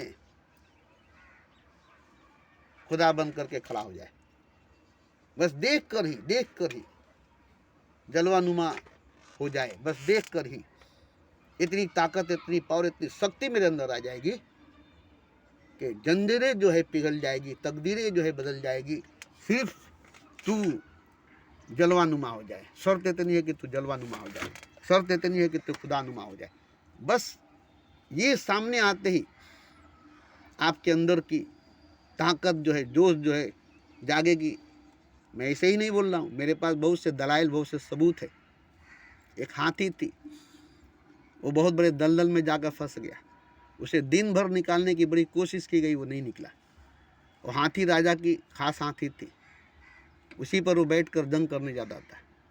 अब राजा बोला कि हाथी अगर नहीं रहेगी तो हम जंग नहीं जीत सकेंगे, तो कहीं से न कहीं से कोई उपाय करो, किसी न किसी महावत को बुलाओ जो इस हाथी को दलदल से निकाल सके। तो एक बहुत पुराना बूढ़ा महावत कहीं मालूम हुआ, उसको बुलाया गया। उसने कहा कि ये हाथी जो है किस काम में लगी रहती थी, इसका क्या काम था, ये क्या काम करती थी। तो बोला गया कि ये हाथी जंग में जाया करती थी, इस हाथी को लेकर हम लोग जंग करते थे, और यही हाथी से राजा साहब जंग करते हैं, अगर ये नहीं रहेगी तो राजा साहब जंग भी नहीं कर सकेंगे। तो बोलो ठीक है, कोई बात नहीं है, खुद निकल जाएगी, उसको निकालने की जरूरत नहीं। बोले यार हम लोग इतनी निकालने की कोशिश कर रहे, नहीं निकली, आप बोल रहे हो खुद निकल जाएगी। बोले हाँ, मैं एक उपाय बताता हूँ, ये खुद निकल जाएगी, इसको निकालने की जरूरत नहीं पड़ेगी। बस एक काम कीजिए, आप लोग इसके चारों तरफ जंग का एक माहौल तैयार कीजिए, जंग लड़ाई चारों तरफ इसके नज़र के सामने, झूठी जंग, झूठी लड़ाई, एक नाटक, एक ड्रामा कीजिए, इसको लगे कि सच है। ऐसी जंग कीजिए, ऐसी लड़ाई कीजिए कि इसके अंदर की जो जोश है, जो जुनून है लड़ने वाली, वो जाग जाए। और ऐसा ही हुआ कि उसके सामने, उसके आँख के सामने लड़ाई की गई, झूठी खून बहाई गई, झूठी कत्ल की गई, लाशों को बिछाया गया, ऐसे ऐसे करके नाटक ड्रामा उसको दिखाया गया। बस उसके अंदर भी लड़ने की जो जोश थी, जो हमेशा उसके अंदर थी, जो सो गई थी, वो जाग गई। और जैसे ही जागी वो इतना जोर लगाया, इतना चीखा, इतना चिल्लाया, उसमें से उछल करके बाहर आ गया। वो खुद इतनी ताकत लगा करके उसमें से इतना उछाल पैदा किया कि उछल करके उस दलदल से बाहर निकल कर आ गया। तो उसके अंदर की जोश को जगाया गया, उसके अंदर की जोश को जगाया गया। इसी तरह से है कि हर इंसान के अंदर की जो जोश है उसको जगाना होगा, मगर कौन सी जोश, कौन सी जज्बा, कौन सी जुनून, असल में ये देखना पड़ेगा। तो सभी के अंदर तो लड़ने की जोश, लड़ने की जज्बा है, झगड़ने की जोश, झगड़ने की जज्बा है, सभी के अंदर काम वासना का जज्बा है। इसको जगानी नहीं पड़ती है, ये हमेशा से जागी होती है। मगर उसके अंदर एक बहुत बड़ा गहरा प्रेम का भी जज्बा है, मोहब्बत की भी जुनून है, जो सभी के अंदर सोई हुई है, सभी के अंदर सोई हुई है। उस प्रेम के जज्बे को, उस मोहब्बत के जुनून को सबके अंदर जगाना पड़ेगा। और उसके जागने के बाद तमाम जज्बात जो है अपने आप दम तोड़ देगी, तमाम जुनून जो है, तमाम ख्वाहिशात जो है अपने आप दम तोड़ देगी। बस उस एक सच्ची जज्बा को, सच्चे जुनून को, जो हर इंसान के अंदर सोई हुई, उसको जगाना है। और जब वहाँ जाग जाएगी तो हर कोई बुद्ध बनेगा, कबीर बनेगा, राम बनेगा, कृष्ण बनेगा, भगवान बनेगा, खुदा बनेगा। बस उसी सच्ची मोहब्बत को जगाना है, उसी सच्चे प्रेम, सच्चा इश्क को जगाना है, जिसके जागते ही हर पत्थर भगवान होता है, हर बुद्ध खुदा होता है, और हर इंसान खाक को दूध, बुद्ध को देवता करता है। इसकी इंतहा ये है कि बंदे को खुदा करता है। तो ये जो जज्बा, ये जो जुनून हर इंसान के अंदर दबी हुई है, मरी हुई है, डरी हुई, सहमी हुई है। आज के दौर में कोई किसी से मोहब्बत करना नहीं चाहता, आज के दौर में कोई किसी से दोस्ती करना नहीं चाहता, कोई किसी को अपना दोस्त, कोई किसी को अपना महबूब बनाना नहीं चाहता। नफ्स परस्ती का दौर, मतलब परस्ती का दौर, ये बुत परस्ती से भी बहुत खतरनाक है, पत्थर की परस्ती से भी, आतिश परस्ती से भी बहुत खतरनाक है। मतलब परस्ती, नफ्स परस्ती, ये जो नफ्स परस्ती है, मतलब परस्ती है, ये बुत परस्ती, आतिश परस्ती से भी बड़ी है। ये बुत परस्ती, आतिश परस्ती से भी बड़ी है, ये काफिरों से भी बड़ी कुफ्र है। और ये हर इंसान के अंदर, हर मुसलमान के अंदर, हर हिंदू के अंदर मौजूद है। नफ्स परस्ती, मतलब परस्ती, यही तो सबका खुदा है। नफ्स सबका खुदा है, मतलब सबका खुदा है, और किसी का कोई खुदा नहीं। असली खुदा किसी का खुदा नहीं है, सबका नकली खुदा, और वो नफ्स है, वो मतलब है। हर कोई नफ्स परस्त है, हर कोई ख्वाहिश परस्त, हर कोई मतलब परस्त है। और ये जिस दिन दुनिया से ख़त्म हो जाएगी, पूरी दुनिया जन्नत बन जाएगी। आज मतलब परस्ती, नफ्स परस्ती की आग में पूरी दुनिया जल रही है, हर घर जल रहा है, हर मनुष्य, हर इंसान जल रहा है, हर दिल, हर दिमाग, हर रूह जल रही है नफ्स परस्ती की आग में, मतलब परस्ती की आग में। अब इस आग को बुझानी है, नफ्स परस्ती की आग को, मतलब परस्ती की आग को बुझानी है, तो उसके लिए एक बहुत बड़ी आग लगानी पड़ेगी। वो आग मोहब्बत की है, वो आग प्रेम की है। वो बड़ी आग जब लगानी पड़ेगी, उस आग में ये आग अपने आप जल कर राख हो जाएगा। जहर से जहर मारी जाएगी, लोहा से लोहे को काटी जाएगी, आग से आग को बुझाई जाएगी। तो यहाँ जरूरत जो है वो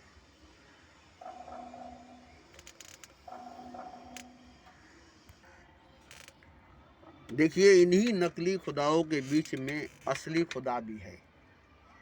अलग नहीं, अलग नहीं, इसी नकली खुदाओं के बीच में असली खुदा भी है। मगर आप नकली खुदाओं की आवाज़ सुनते हैं, असली खुदा की नहीं। क्योंकि नकली जो खुदा होते हैं वो झूठ बोलते हैं, वो चीखते हैं, चिल्लाते हैं, शोर मचाते हैं। और जो असली खुदा है वो मौन चुप बुत की तरह बैठा होता है। और आप सोचते हैं कि ये जो खुदा है वो तो बोल रहा है, जो बुत बोल रहा है वो खुदा है, जो पत्थर बोल रही है वो खुदा है।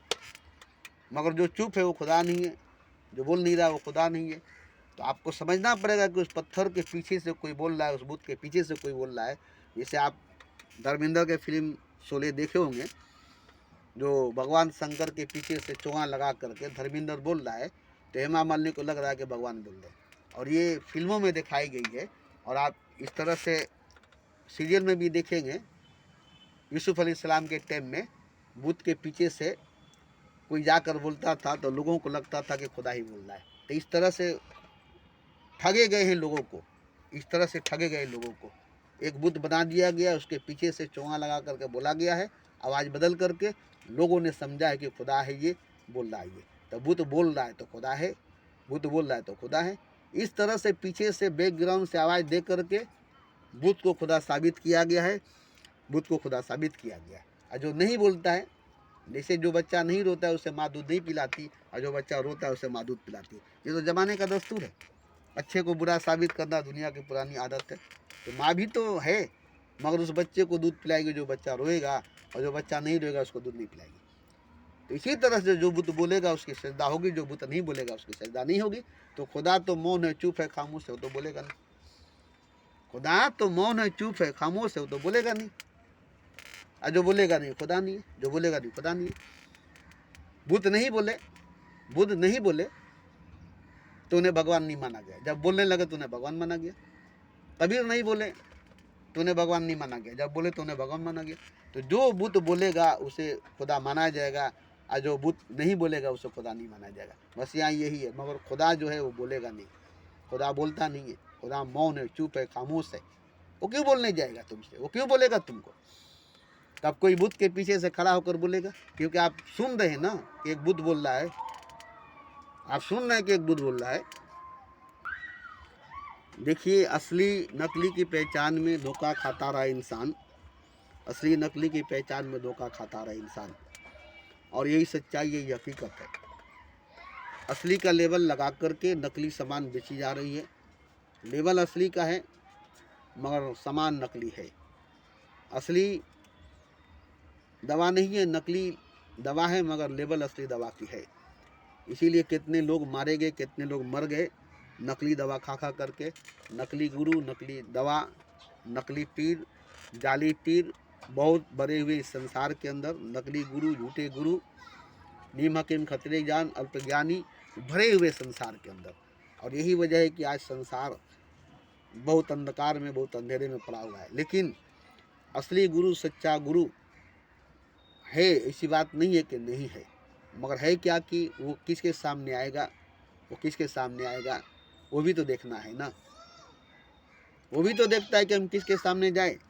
अंधे के सामने जाना, अंधे के आगे रोना, अपना दीदा खोना, मुर्दों के आगे जाना, अपना जीवन खोना। तो वो भी तो देखता है ना कि सभी अंधे, अंधों के सामने क्या दिखाना है तमाशा, मुर्दों के सामने क्या दिखाना है करिश्मा। तो यहाँ मुर्दे हैं, अंधे हैं। अब इनके आगे कोई सदगुरु, कोई सच्चा गुरु आएगा ही नहीं, क्योंकि जानता है कि अंधों के सामने रोना, अपना दीना खोना, मुर्दों के सामने रोना, अपना जिंदगी खोना। तो यहाँ तो पूरा समाज अंधा है, पूरा समाज मुर्दा है। और ये देख करके कोई भी सच्चा गुरु, कोई भी सदगुरु आना नहीं चाहता है।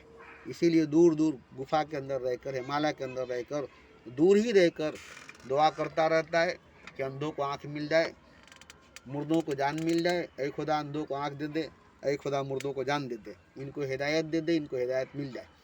यही दुआ गुफा में बैठकर, हिमालय पर बैठकर, जंगल में बैठकर करते हैं। वो लोग नहीं आते हैं समाज के अंदर, वो लोग नहीं आते हैं समाज के अंदर, क्योंकि जानते हैं कि समाज तो मुर्दा हो गई है, समाज तो अंधा हो गई है, समाज तो बीमार हो गई है।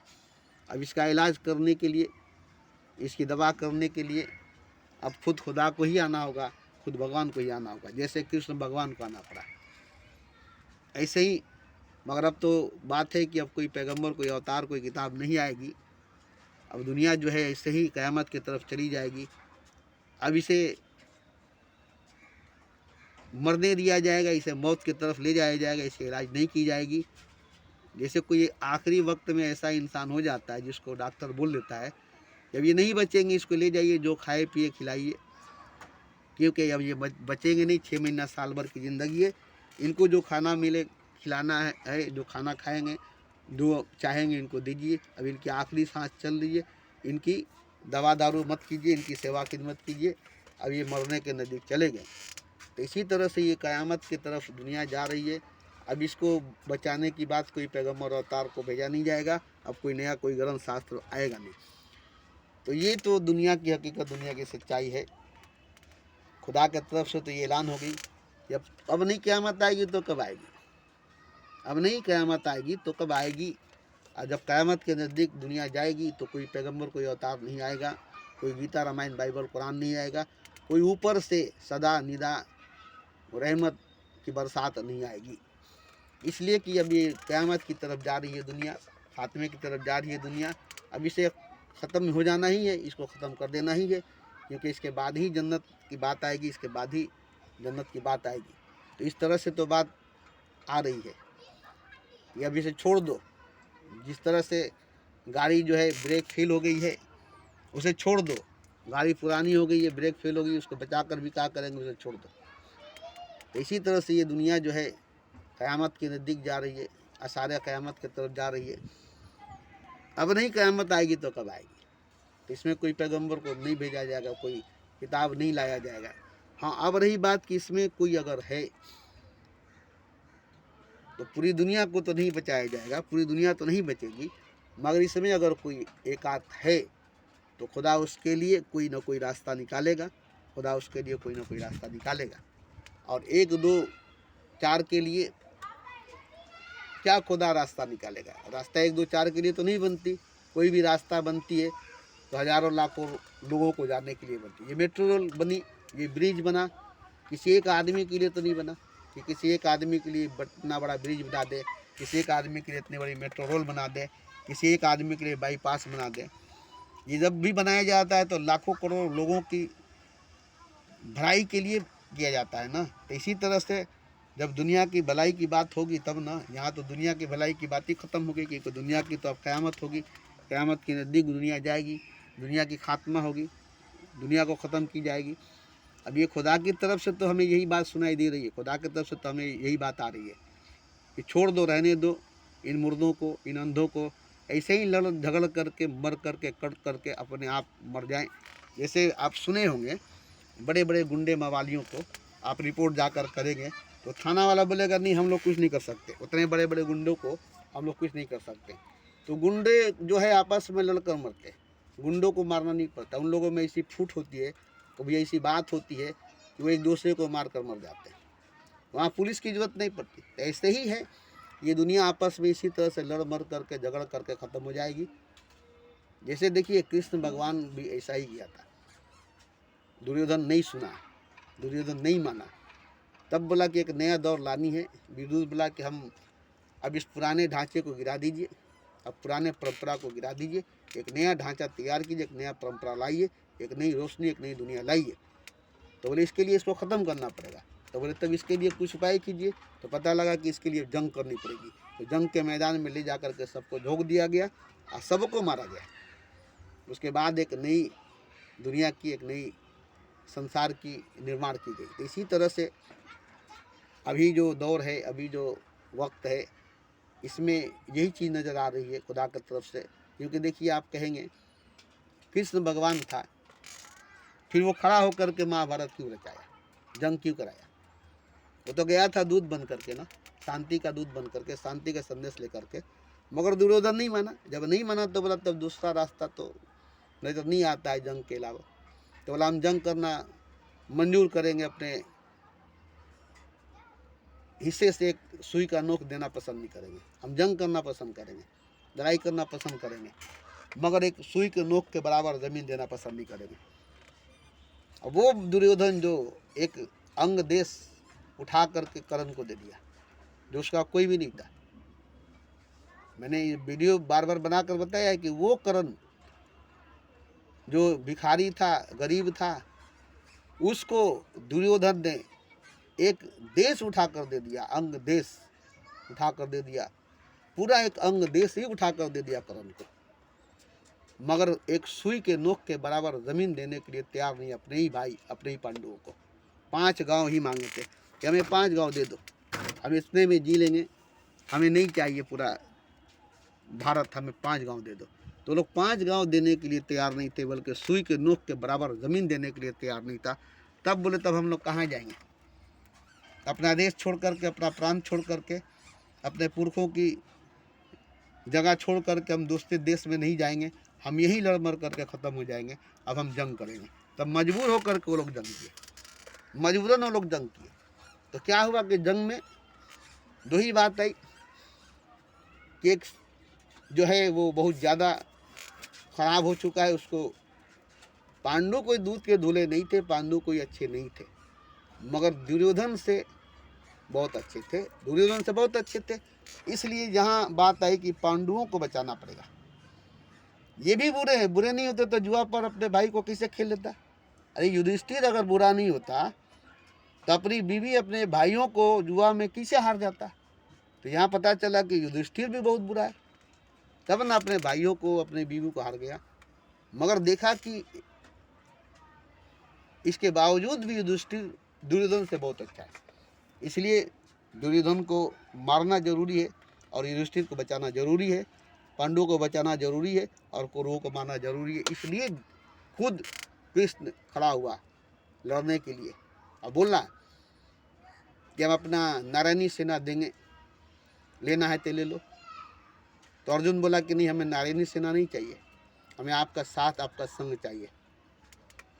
पहले अर्जुन से ही बोला गया कि देखो मेरे पास नारायणी सेना है, जो इसका मुकाबला कोई नहीं कर सकता है, वो नारायणी सेना तुम ले लो और जाओ जंग करो, जीत जाओगे।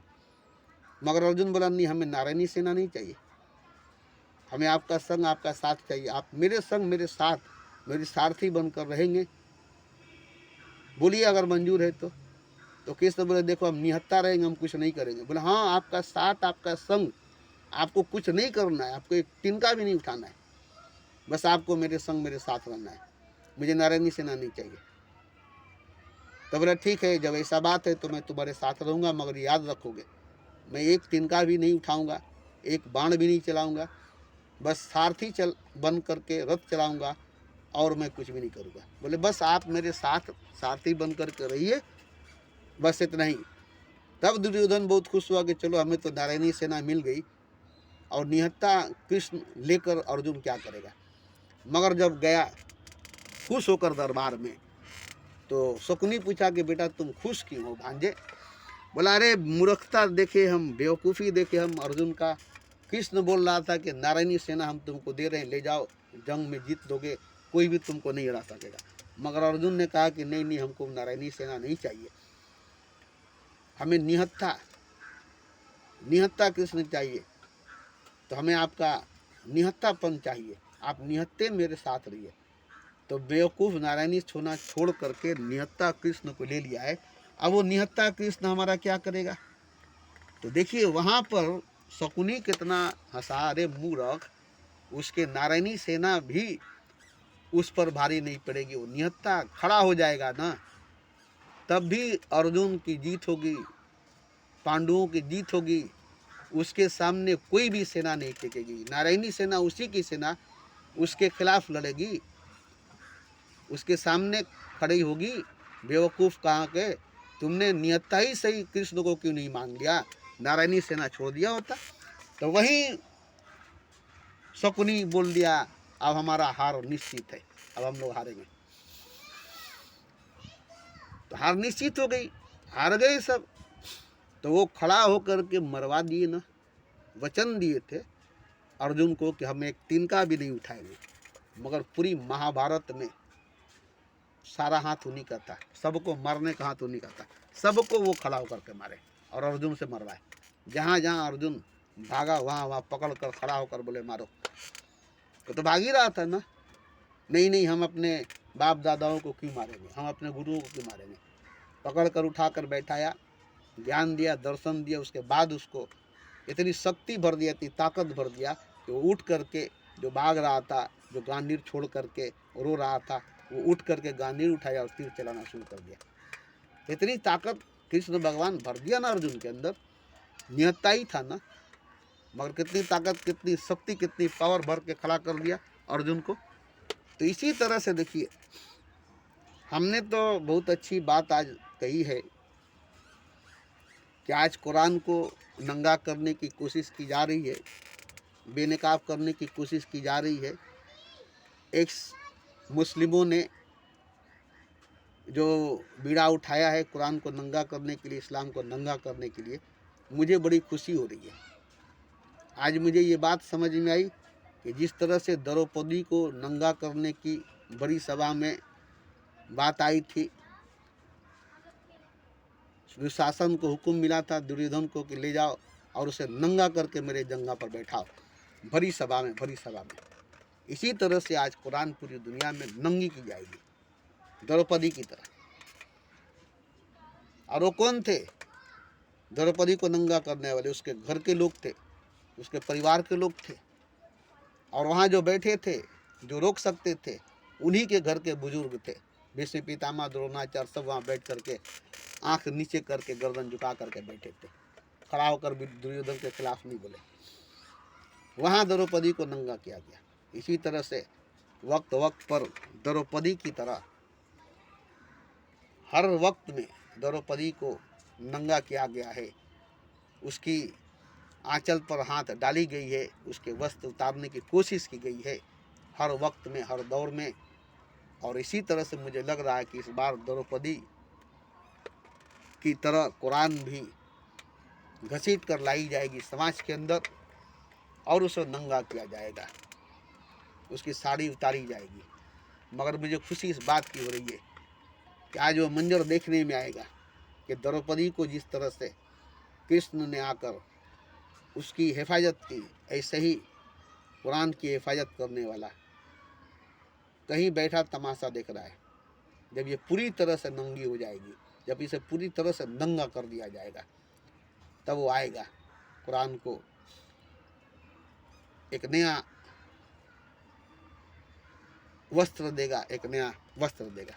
तो मैं तो बड़ा खुश हूँ। देखिए, ये अरमान रह गई ओशो के अंदर कि हम कुरान को खंगाले, कुरान को निचोड़े, कुरान को तराशे। वो एक कच्चा हीरा है, उसको तराश करके उसमें से कचरे निकाल करके ठोस, जैसे एक पत्थर है 10-20 किलो का है, और उसको आप तराशते तराशते निकालेंगे तो उसमें से 100 ग्राम का हीरा निकलेगा, जबकि वो 20 किलो का पत्थर था। मगर उस 20 किलो के पत्थर के भीतर एक 100 ग्राम का हीरा था। तो ये 100 ग्राम का हीरा कीमती था, कीमती है, मगर वो 20 किलो पत्थर के अंदर छुपा हुआ है। तो 20 किलो पत्थर के भीतर दबा हुआ, छुपा हुआ हीरा है। अब उसको तो निकालने के सारे पत्थरों को तोड़नी पड़ेगी, जैसे कीचड़ से कमल को निकालनी पड़ेगी। तमाम कीचड़ों का निचोड़ कमल निकलेगा, तमाम कांटों का निचोड़ गुलाब निकलेगा, तमाम कोयले का निचोड़ हीरा निकलेगा। ऐसे ही कुरान की निचोड़ निकालनी चाहिए। उसके लिए सबको इकट्ठा होनी चाहिए, सबको जमा होनी चाहिए, उसको नंगा करनी चाहिए, उसको नंगा करनी चाहिए, समाज में लानी चाहिए। हम तो बड़ी खुश हैं, मगर अफसोस है कि आज ओशो नहीं है। आज ओशो होते तो मैं भी उसमें हिस्सा लेता, मैं भी उसमें हिस्सा लेता, मैं भी उसे नंगा करने के लिए हाथ बढ़ाता। क्योंकि जब तक वो नंगा नहीं होगा ना, जब तक उसको नंगा नहीं किया जाएगा ना, तब तक वो कृष्ण अपना चमत्कार नहीं दिखाएगा। और उस कृष्ण को बीच में लाने के लिए, उसके चमत्कार देखने के लिए द्रौपदी को नंगा करना पड़ेगा। ये जरूरी है, ये जरूरी है। इसी तरह से कुरान को, इस्लाम को अब नंगा नहीं किया जाएगा तो कब नंगा किया जाएगा? तब नहीं इस्लाम को बचाने के लिए कोई मेहदी इस्लाम कहीं से आएगा, वक्त से पहले आएगा। अगर वक्त से पहले नंगा किया जाएगा तो वक्त से पहले आएगा, और अगर वक्त पर जा कर के नंगा किया जाएगा तो उस वक्त पर इसकी हिफाजत करने के लिए इमाम मेहदी आएगा। सबको इंतजार है इमाम मेहदी की, तो इमाम मेहदी आने के लिए बेचैन है, जिसके लिए इस्लाम को, कुरान को नंगा करना ज़रूरी है, बदनाम करना ज़रूरी है, मोहम्मद को, ये सब करना ज़रूरी है। ये सब करने के लिए भी लोगों का होना ज़रूरी है, ऐसे एक मुसलमानों का होना ज़रूरी है। तो हमें तो बड़ी खुशी हो रही है, हम तो बहुत खुश हो रहे हैं। अब रहा कि हमें तो पूरी यकीन है कि उसके अंदर से हीरा निकलेगी, यही लोग कीचड़ निकालेंगे, कचरा निकालेंगे, इनके हाथ में कीचड़ आएगी, कचरा आएगा। जैसे अमृत की जब मंथन हुई, समुद्र मंथन, तो एक तरफ राक्षस थे, दूसरी तरफ देवता थे। तो जब अमृत के लिए जब समुद्र मंथन की गई तो सबसे पहले जहर निकली, विष निकला। अब विष निकली, जहर निकली, तो सब भागने लगे। अब छोड़ दिए, सब देवता भी छोड़ दिए, राक्षस भी छोड़ दिए। अब यहाँ विष निकल गई है, जहर निकल गई, इसको कौन पिएगा? तो कोई तैयार नहीं हुआ। तो महादेव तैयार हुए, तो उस विष को, उस जहर को महादेव जो है पी करके अपने कंठ में रख लिए, इसलिए उनका नाम नीलकंठ रखा गया। आज तक उनके कंठ में वो विष, वो जहर है। उसके बाद फिर मंथन हुई तो खजाने निकले, और मंथन हुई तो खजाने निकले, रत्न निकले। उसके बाद अंत में अमृत निकली। तो खजाने ले लिए राक्षस लोगों ने, रत्न ले लिए राक्षसों ने, खजाने ले लिए राक्षसों ने, कुछ शक्तियाँ निकली, ले लिया राक्षसों ने। अंत में जब अमृत निकली तो बात आया, सवाल पैदा हो कि इस अमृत को लेगा कौन? तो बोले जो जहर पिया है वही अमृत पिएगा। जहर कोई पिया नहीं, जहर कोई लिया नहीं, तो अमृत भी कोई नहीं पिएगा, अमृत भी कोई नहीं लेगा। इसलिए जब जहर निकली तो महादेव पिए, तो अमृत भी निकला है तो महादेव ही पिएंगे। महादेव के हाथ में अमृत ले जाया जाएगा, क्योंकि जहर जो थी वो पिए है, तो अमृत का अधिकारी भी वही हुए। तो राक्षसों को रतन मिली, धन मिला, खजाना मिला, शक्ति मिली, और अमृत जो है वो देवताओं को मिला। इसी तरह से कुरान के अंदर से माया निकलेगी, जाल निकलेगी, कीचड़ निकलेगी, कांदा निकलेगी।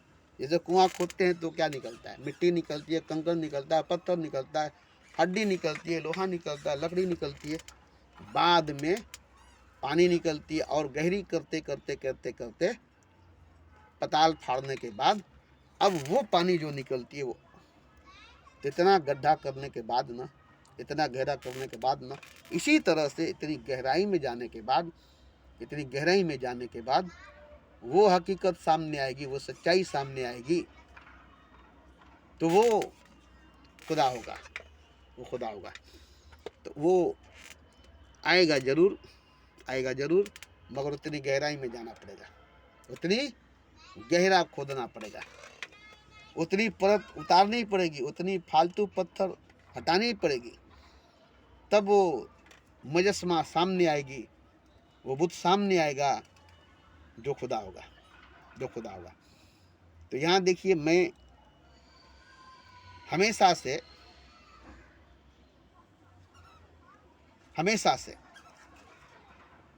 खिलाफी कहा हूँ, खिलाफी कहा हूँ, मंदिर मस्जिद के, गिरजा गुरुद्वारे के, काबा काशी के, पैगंबर अवतार के, ईश्वर खुदा के, सब के।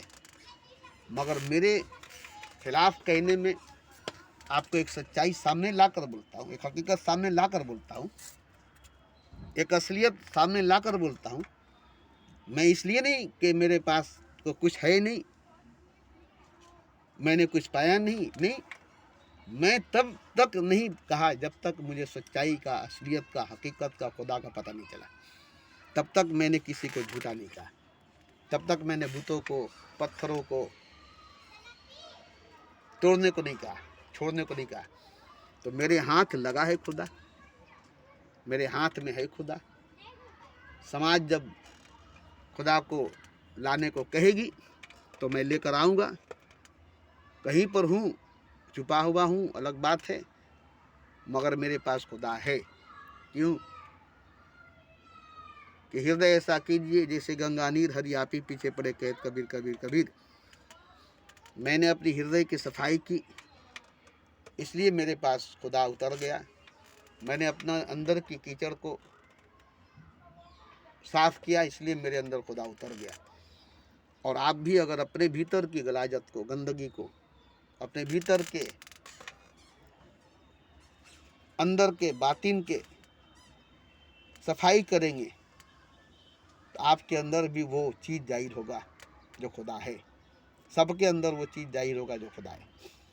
जितनी कचड़ा, जितना कीचड़, जितना कांदा, जितना कंकड़ पत्थर, जितना मिट्टी गोबर भरे हुए हैं अपने जहन में, अपने दिल में, अपनी रूह में, अपनी नज़र में।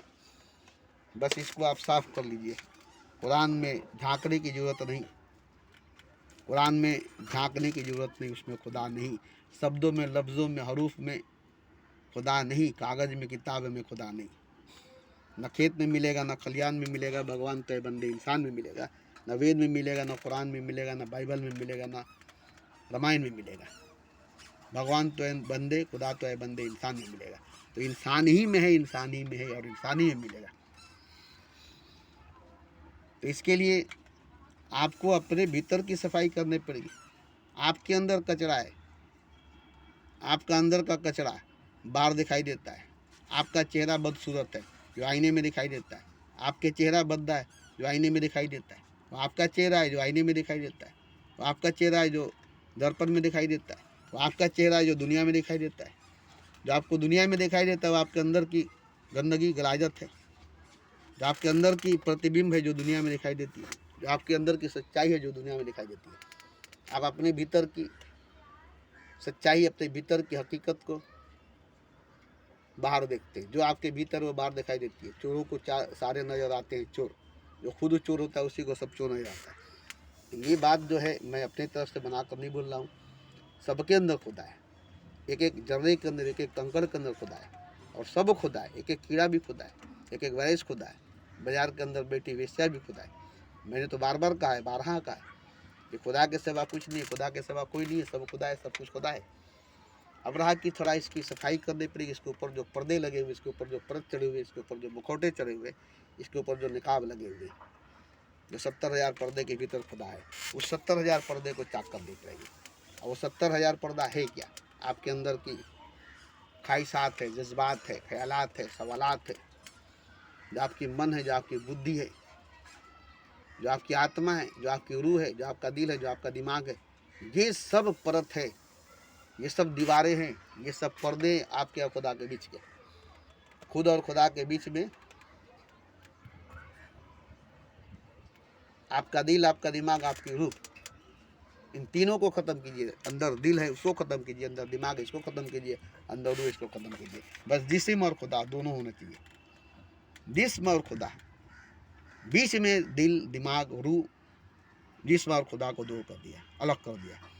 तो आप अपने जिस्म को खुदा से, खुदा के वजूद से, अपने वजूद को खुदा की जात से, अपने जात को एक करना चाहते हैं तो अपने अंदर के दिल को, दिमाग को, रूह को मिटाने हो पड़ेगी। अंदर से दिल, दिमाग और रूह को मिटाना पड़ेगा, क्योंकि यही दीवार है। रूह को भी मिटानी पड़ेगी, ये भी दीवार है। जिस्म और खुदा, बस जिस्म और खुदा एक होना चाहिए। शरीर जो है और परमात्मा जो है शरीर को धारण करना चाहिए। खुदा जो है जिस्म को, वजूद को धारण करना चाहिए, वजूद में आना चाहिए। तो वजूद में, जिस्म में खुदा तब तक नहीं आएगा जब तक मन रहेगी, बुद्धि रहेगी, आत्मा रहेगा, दिल रहेगी, दिमाग रहेगी, रूह रहेगा। यही सब कचरे हैं, ये सब कीचड़ है, यही सब चोर है, यही सब चोर है। मन चोर है, रूह चोर है, मिजाज चोर है। ये सब पत्थर से बने हुए, पत्थर के बने हुए पत्थर है, दीवार हैं, जो खुद से खुदा को दूर कर दिया है, खुद से खुदा को दूर कर दिया है। जिस्म और खुदा एक होना चाहिए। बीच में न दिल होनी चाहिए, न दिमाग होनी चाहिए, न रूह होनी चाहिए। खुदा और जिस्म एक होनी चाहिए। खुदा की जात, आपकी जात, खुदा की वजूद, आपकी वजूद एक होनी चाहिए, जिसके बीच में न दिल होनी चाहिए, न दिमाग होनी चाहिए, न रूह होनी चाहिए। खुदा को दिल, दिमाग और रूह की क्या जरूरत? जब आपको खुदा मिल जाएगा तो आपको दिल, दिमाग, रूह की जरूरत पड़ेगी? आपके दिल, आपके दिमाग, आपकी रूह खुदा से बढ़कर है। तो आपने अपने दिल को, दिमाग को, रूह को बचा कर रखा है और खुदा को ही पाना चाहता है। मगर इसको जब तक नहीं मिटाएंगे, जब तक इसको ख़त्म नहीं करेंगे, तब तक खुदा जिस्म को नहीं छू सकेगा, शरीर को नहीं छू सकेगा। जिस्म और खुदा एक नहीं हो सकेगा। तो जिस्म और खुदा एक होना चाहिए। इसके लिए दिल, दिमाग और रूह को मिटा देना पड़ेगा, मन, बुद्धि, आत्मा को मिटा देना पड़ेगा, शरीर और आत्मा को एक करना पड़ेगा, जिस्म और खुदा को एक करना पड़ेगा। इसके लिए बीच में 3 दीवारें हैं, 3 परतें हैं, 3 बूते हैं जिसको हटाना पड़ेगा। एक मन है, एक बुद्धि है, एक आत्मा है, एक दिल है, एक दिमाग है, एक रूह है। इन तीनों को ख़त्म किए बगैर, मारे बगैर, इनको निस्तो नाबूद किए बगैर जिस्म को खुदा और खुदा को जिस्म नहीं मिलेगा। जिस्म और खुदा एक नहीं होगा, शरीर और परमात्मा एक नहीं होगा।